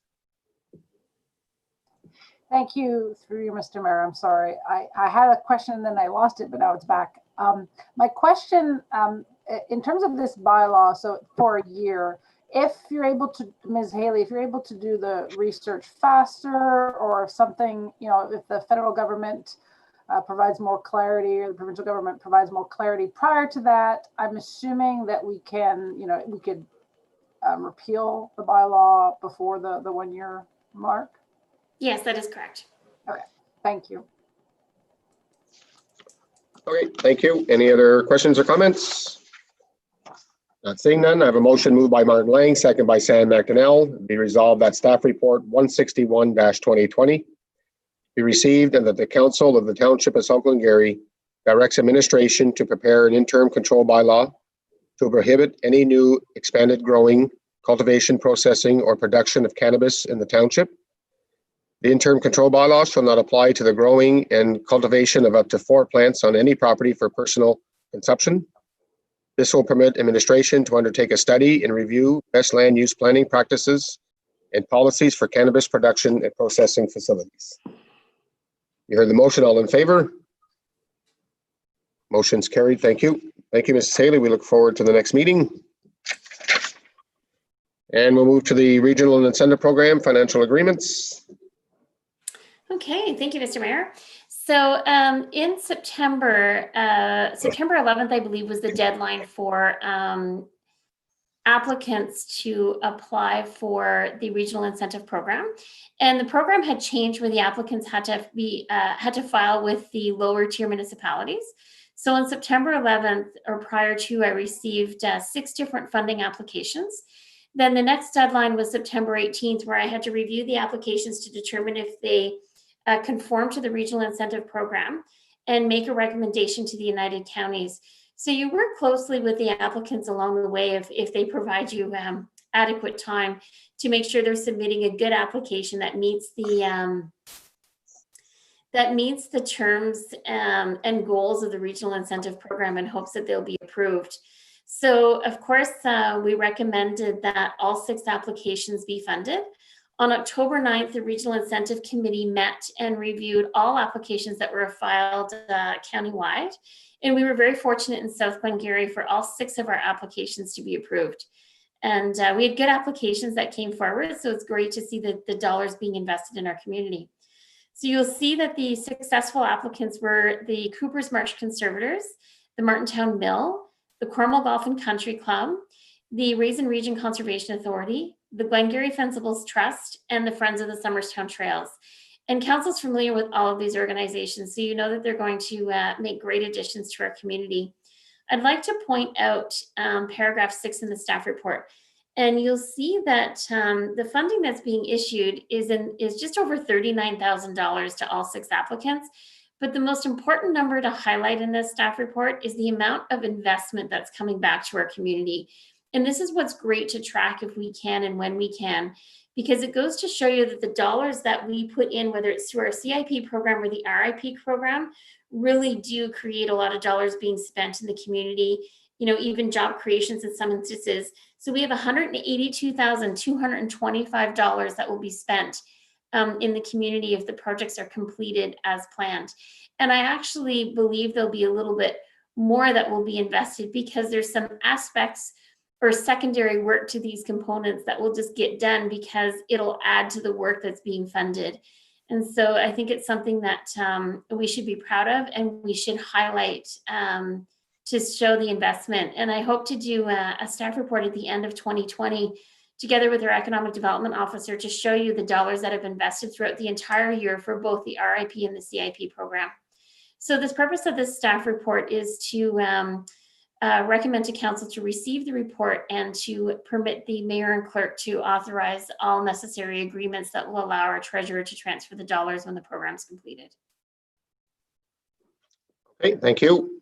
Any questions or comments? Deputy Mayor Warden. Through you, Mr. Mayor, I just wanted to say this is wonderful news for all the groups that have applied, and it's working. These programs are working well. So well done to the applicants and the committee for approving them. Thank you. Okay, thank you. Councillor Jaworski. Thank you, through you, Mr. Mayor. To echo what the Deputy Mayor Warden has said, also it's very impressive that, you know, it's congratulations to all the applicants, but it's very impressive, you know, like 4 out of the 6 are volunteer, am I right? Volunteer organizations. So they're, you know, these folks are working hard under trying circumstances, and you know it's very impressive because, as you highlighted, Ms. Haley, there's a lot more money being spent on these projects than what's being you know, provided here through the grant. So again, it's a hats off to these volunteer groups on their work. Good. Okay, thank you. I have a motion moved by Stephanie Jaworski, second by Lyle Warden. Be resolved that staff report 74-2020 be received, and that the corporation of the Township of South Glengarry enter into 6 regional incentive programs, financial agreements with the Cooper Marsh Conservators, the Martintown Mill, the Cornwall Golf and Country Club, the RRCA, the Glengarry Fencibles Trust, and the Friends of the Somerstown Trails. And furthermore, that the mayor and clerk be authorized to sign any or all relevant documents. All in favor? Motion's carried. Thank you, Mrs. Haley, and thank you to the committee.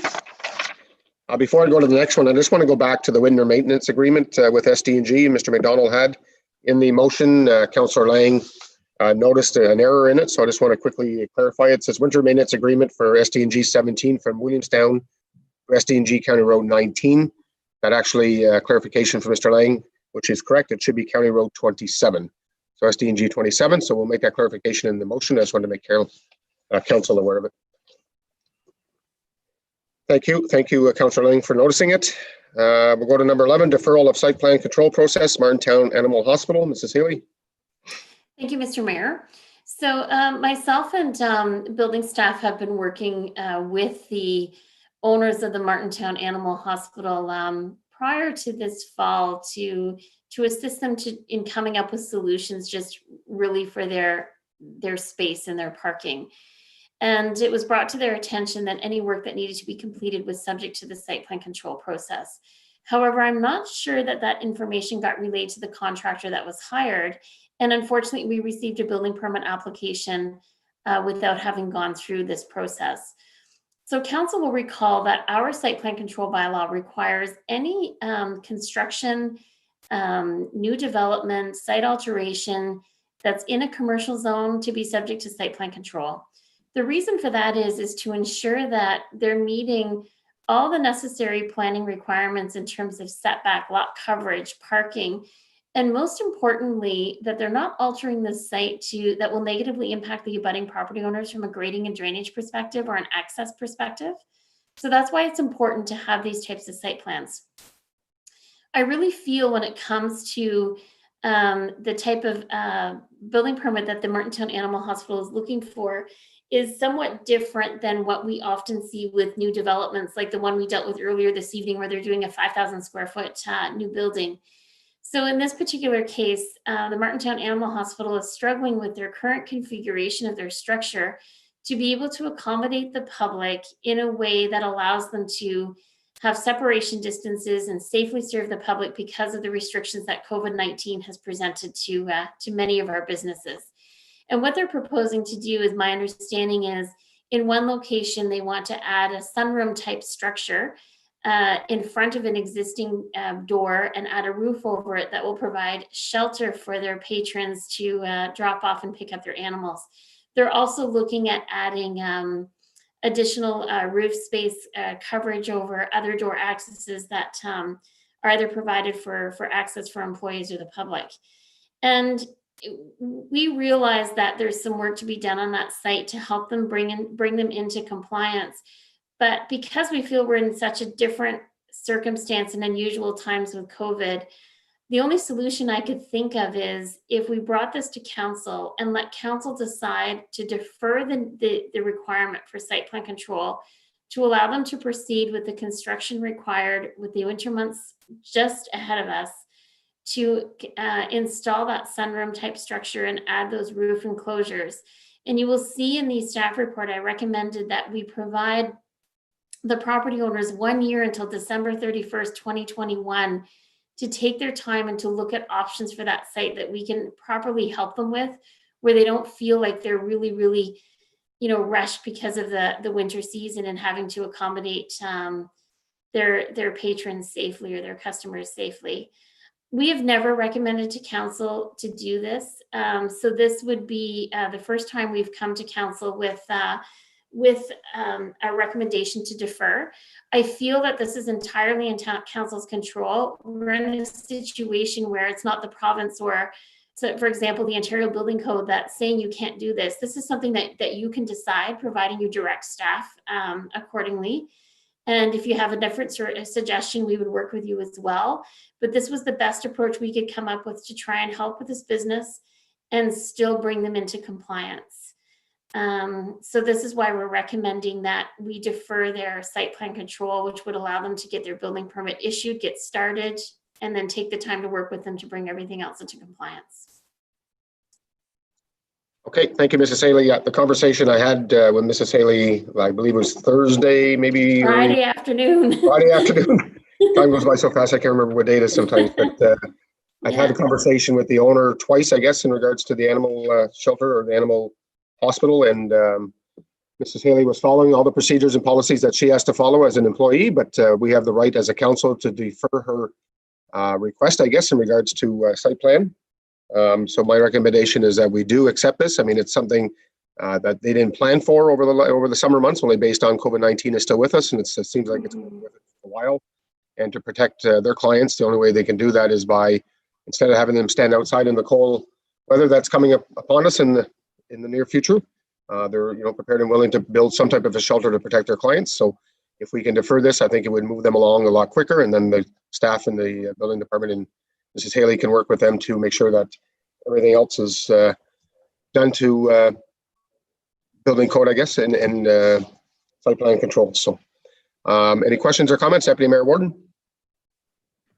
Through you, Mr. Mayor. So I guess my question would be, this is specifically in regards to COVID. Am I correct to say that? Or am I reading that correctly? Yeah, through you, Mr. Mayor, and I carefully worded that in the staff report for a reason, in the resolution specifically, because I don't believe it's the intent of staff or council to provide any other type of development exemptions. I think we have to look at each individual need carefully and make sure we're treating everyone equally. And again, I think we're in unusual circumstances, which was why I put in the resolution due to COVID-19 only. Okay, yeah. Council can reword that. Yeah, I have a subsequent. So I guess my only question is, and I'm fine with it, that veterinary clinic does wonderful work. And what happens if they don't do site plan control? And so this permit is permitted. I'm just, what happens if they don't follow through? It's an excellent question. Our clerk asked me the same question. And so if this is approved this evening, we have no further teeth, if you will, to bring them into compliance. I mean, best case scenario, you wouldn't issue them a final permit, but as council knows, a final permit is not a required permit under the Ontario Building Code. It's a goal. So I just hope that the property owners will work with us. I happen to know that they have, other needs and goals. So I'm thinking this is going to work nicely in the discussions I've had with them in the spring of, even before COVID, and then in the spring, and then again in a meeting this summer. So I'm thinking this will work well, but we have absolutely no guarantee. We just hope that they cooperate. Okay, that's, thank you for that information. Sometimes you got to take a leap of faith. Yeah, and I agree with Mrs. Haley in regards to, I think there's more opportunities or stuff they want to do on that property. So I don't think they're going to not follow this one, only to the fact if they want to do anything else later, that they would be maybe not so much in favor of going through that building permit process. Councillor Lang. Thank you, Mr. Mayor. Just to add on to that, we have rules that we have to follow, but I think it's great when we can work with the community. I think we can have a little give and take, and especially in this year, this is the kind of year where you have to go the extra mile and do a little extra.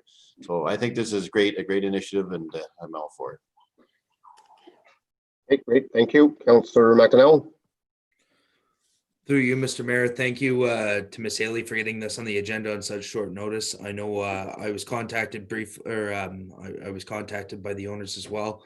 I never got the opportunity to really speak with them in person, or the mayor had taken care of that. But I mean, I'm not overly concerned. I realize we give up our teeth on the matter, but I think if it were something more, a larger structure or a large addition, maybe it'd be one thing. But as far as I can tell, it's more or less a sunroom they're adding on, and I think it's just going to be it's one step in many I think they have planned. Anyways, thank you. Yeah, thank you. And I agree. I think they're a well-established business in our community, and they're well-respected people. So I would presume and believe that they will continue following through the process. So, Councillor Jaworski.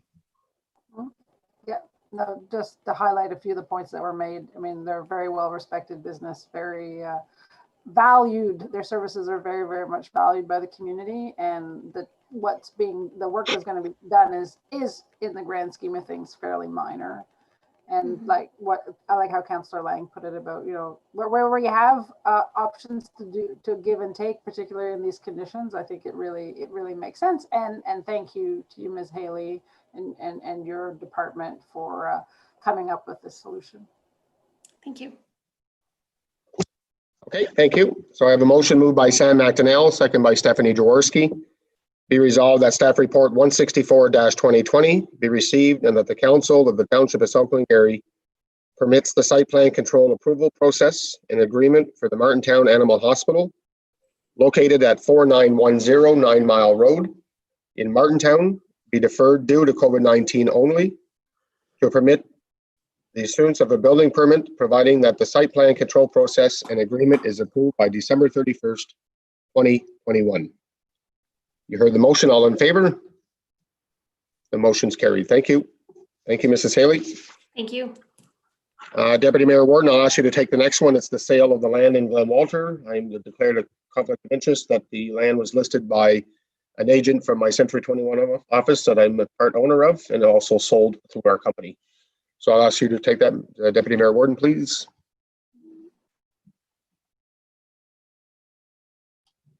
You're on mute, Mr. Warden. Thank you.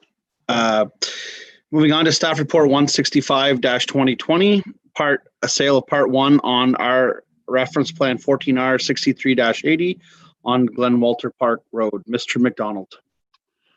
Thank you, Mr. Deputy Mayor. This is similar to the earlier report. This is the final step in the sale of the lot. It's part 1 on Glen Walter Park Road. The township did agree to terms and conditions in late in 2019.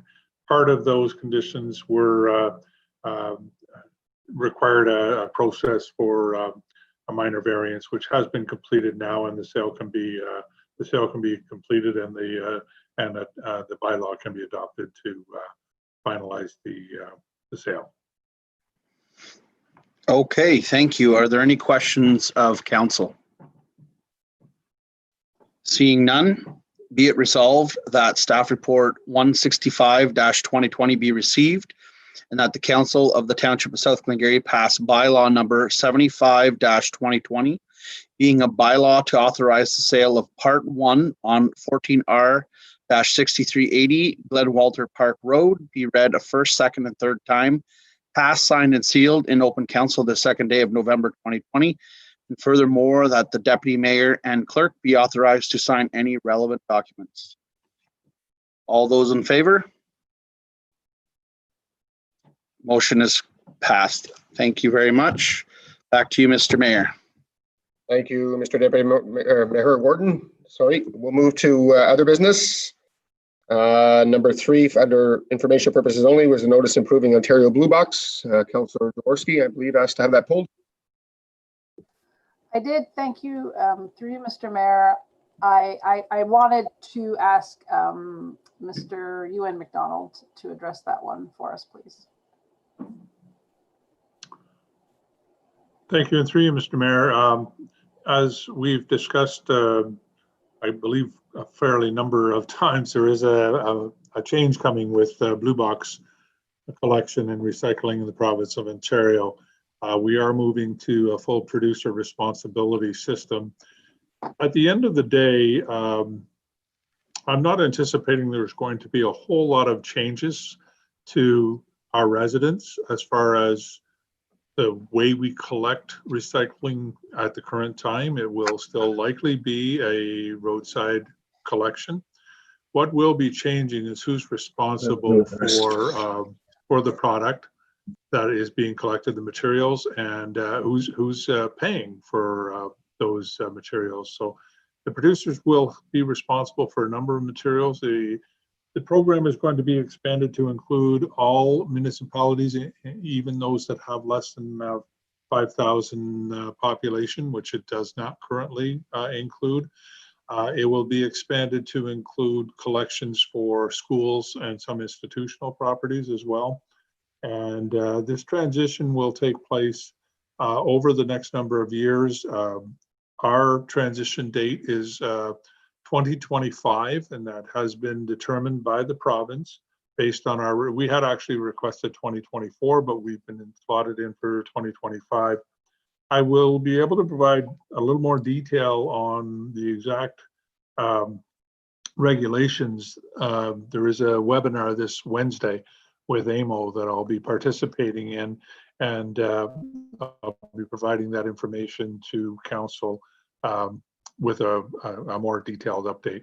But at this point, in essence, the program will be moving to a full producer responsibility by 2025, and we will be looking at whatever changes need to be made to reflect the new legislation. So at this time, I'd like to defer any further comments until I attend the webinar and have more detail. Okay, thank you, Councillor Jaworski. Sure, I just wanted to touch on that they are asking for commentary, I guess, on the regulation. And I just wanted to confirm or get clarification on whether or not that's something we as a municipality will need to do. I know you're maybe at the webinar on Wednesday, you'll see if there's specific items maybe that need to be addressed. But I just because they're asking for comment, I wanted to see if that was something we were planning on addressing or no. Yeah, that is correct. The comment period, I believe, closes in early December.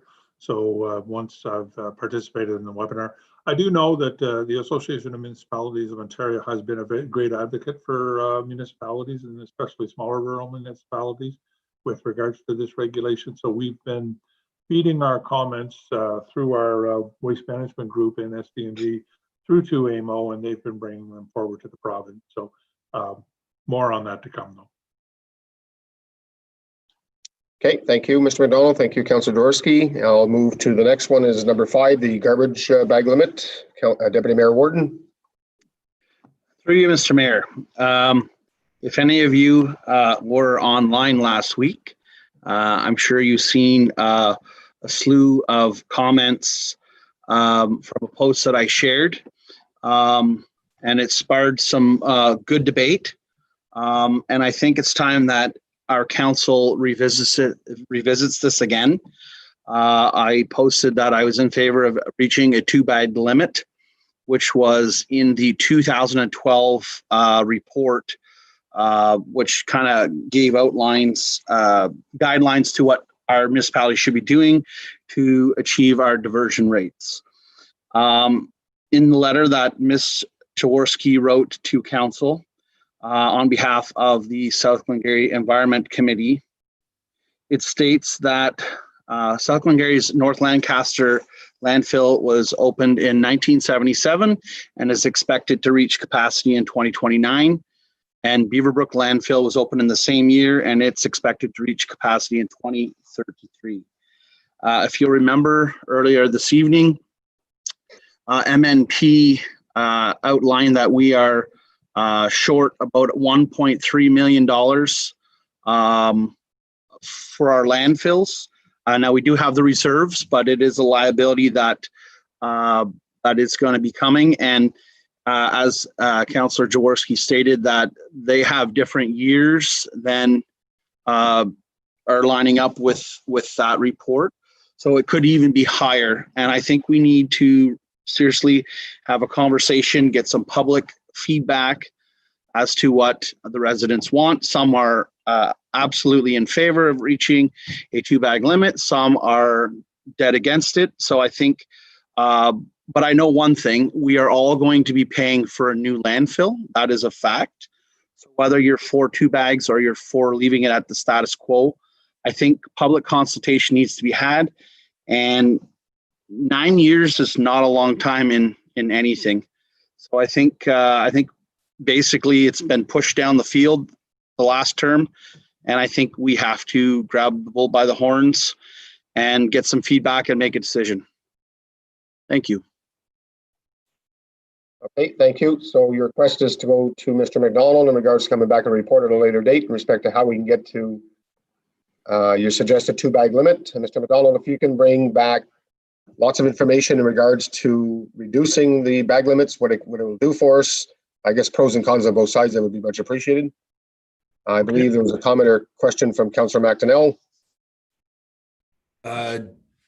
Through you, Mr. Mayor, I think this is more of a question for around the table. Is there enough appetite to even look at this? Because I know I'm not supporting it. I don't know if I might be in the minority of council, but I think we pay enough taxes in this municipality, and it's the municipality's job to be prepared for when our landfills have to be closed. We have the money set aside for closing one.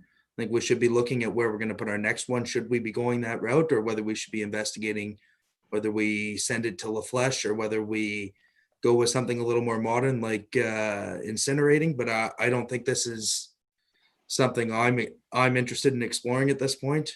If the rest of council is, I'll go along with it, but I'm not by any means interested in going to a 2-bag limit, let alone even a 5-bag limit. I think at this point, I think we can spend our time more wisely and maybe promote more of recycling, but I don't feel like stopping people. There's a lot of different things like the avenues along former Lancaster Township along the front, where they all have a dumping ground. How are you going to regulate that? You're just going to tell some of these people that since one bad apple went out and put 8 bags, or 3 or 4 of them did, not all the garbage is getting picked up, and then we're going to be picking it out of the ditch, or it'll be flowing into the river.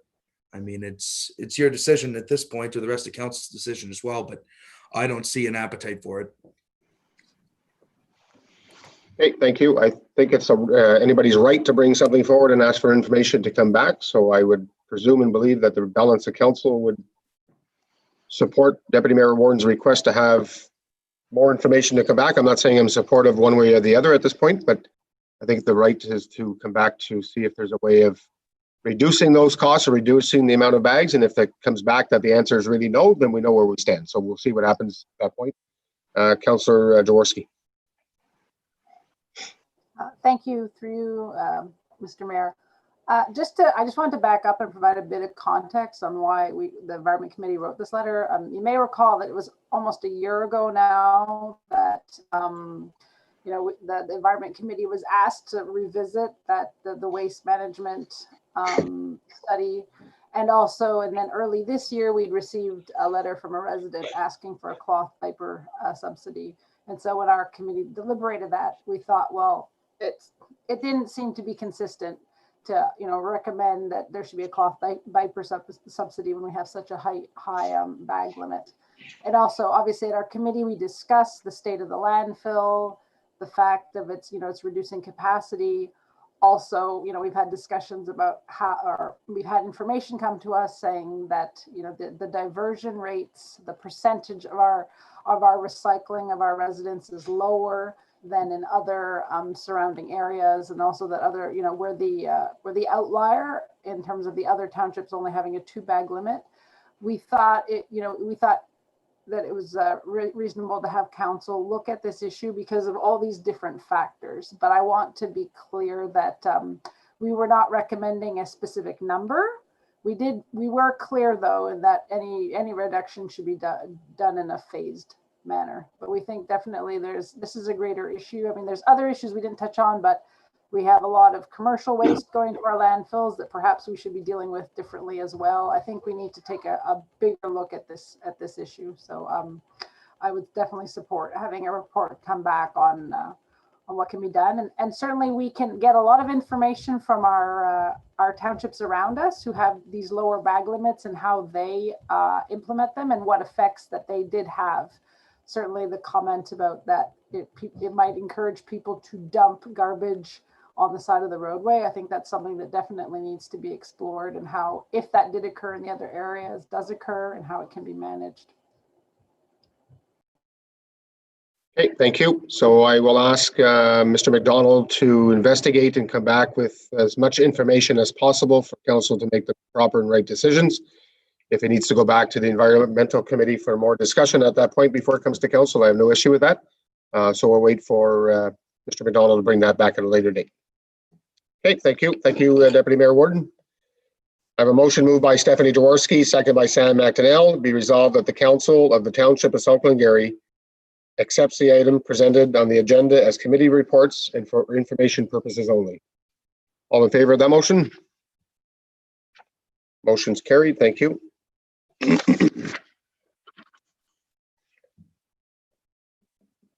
I have a motion moved by Martin Lang, second by Stephanie Jaworski. Be resolved that the Council of the Township of South Glengarry convene to close session at 9:03 p.m. to discuss the following items under Section 239(2) Point of of the order. Municipal Act.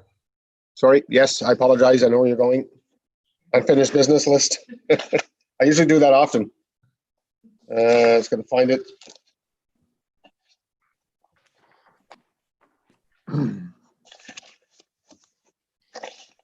Thank you, Councillor Lang. I will move to the docs on property township. Mr. McDonald. Yeah, I'll be providing an additional update to the information that's on this report in closed session. Yep, thank you. And fire protection ponds. Yeah, Fire Chief Robertson and I have met. I've had discussions with one of the property owners. We have a meeting scheduled with one of the others, and we're waiting to firm up a schedule for the third one. So we are moving forward with those discussions with the property owners on the respective ponds. Okay, thank you. And municipal servicing from the city of Cornwall. We do have a meeting at 1 p.m. with EVB. So That's correct. This week, I believe on Wednesday or Thursday, Wednesday at 1 o'clock. The Wednesday at 1 o'clock. Yep. We'll be meeting, and I anticipate that we should, hopefully from that meeting, we'll be ready to provide an update to the whole of council for the November 16th meeting to seek direction on moving forward. That's great. Thank you. And private roads development document. No further no further work on that item at this point. And Williamstown Garage and Fire Hall. Yeah, the road optimization study has been completed. We'll be bringing a report back to the November 16th council meeting to receive the final report, and also to issue a tender for the new public works facility on Airport Road for the November 16th meeting. Perfect, thank you. And number 6 is the LED streetlights for Glen Walter from Core Electric. Yeah, we're moving forward. We are meeting with the firm that does the LED conversion this week. They are, in fact, doing some other work in the city of Cornwall, and we'll be providing a report to council on the financial implications and the options at November 16th meeting as well. Perfect, thank you. Thank you, Mr. McDonald. And we'll move to corporate services, review of water rates and water bill design. Mr. McDonald. Thank you, Mr. Mayor. So we sent out with the bills a link. So far, we have had 39 responses. Breakdown would be 20 from Glen Walter, 16 from Lancaster, and then 2 from where we only have water. That there's a word for it right before Cornwall. Not Pilon's Point. Redwood Estates? No, near Glen Walter, Flanagers Point. That's it, thank you. Yep, that's it. So, and 2 from Flanagers Point. We've asked a question, were you aware that we were reviewing the water? 19 said yes, 22 said no. So far, would you be opposed to going to a regional rate? 17 yes, 24 no, and we'll just continue getting responses in. I'll compile them once done and report back to council. As for the water bill design number 14, we've sent a penultimate version to VADM. They asked us if we wanted our e-bills. Of course we do. I've asked if we could have a graphic showing the 3 last billing cycles, just to show dollar cost as well as usage costs, and make the reading of the bill more usual. So I'll come back once they either say yay or nay on that, but I'm hopeful they haven't said no yet. So we're moving things forward, to use my favorite expression. Thank you. Okay, thank you. Deputy Mayor Warden. Yeah, through you, Mr. Mayor. I was just wondering if at all possible, the email that went out with the link, it wasn't really highlighted. It should have been in red. So if anybody was just going through their emails on a normal, I just thought that the messaging could have been, because I filled it out. I was one of the 2 from Lancaster that did it, and I was aware of what's going on, obviously. But I just thought maybe if we're going to do a second reminder, if you didn't find that you're getting enough response, maybe if they could put some red ink on in the email, please. If I may be a little bit overly bureaucratic, the reason we didn't put red was because it's not accessible. And we're not supposed to do that. Although because I had originally said, can we highlight it in red? And Councillor Jaworski mentioned the same thing for our website, but it's not considered accessible, and we have to move towards that standard. So that's why it wasn't done that way. Good point. It could have been maybe done in a different font, so larger. It was just normal font. So if red is not accessible, obviously we can't do that. But if there's some other way that could kind of catch somebody's eye, or in another form, I thought maybe you'll get a better response. Okay, no, we'll certainly look at that. Sorry, I kind of got my man brain going. They said no red, and I said, well, I guess it's regular. But that's thank you for carrying forward. I will look at another option if we can do it. We will do it. Okay, thank you. I think we have another question from Councillor McDonnell. Through you, Mr. Mayor, just a suggestion for Mr. McDonald. I know one thing that's often worked for myself when sending out emails and I'm looking for something to be done, I often will put action required. I don't know if we're able to put that in, but that'll often get people's attention at the start of the subject matter, have action required. I'll look into if we can do that. Thank you. Okay, thank you. Thank you, everyone. Councillor Lang, did I forget anything else before I go to the next motion? I don't know of anything else, so. Thank you. I have a motion moved by Martin Lang, second by Stephanie Jaworski. Be resolved that the Council of the Township of South Glengarry convene to close session at 9:10 p.m. to discuss the following items under Section 239 of the Municipal Act SO 2001. A meeting or part of a meeting may be closed to the public if the subject matter being considered is a proposed or pending acquisition of disposition of land by the municipality or local board and labor relations or employee negotiations. All in favor of the motion?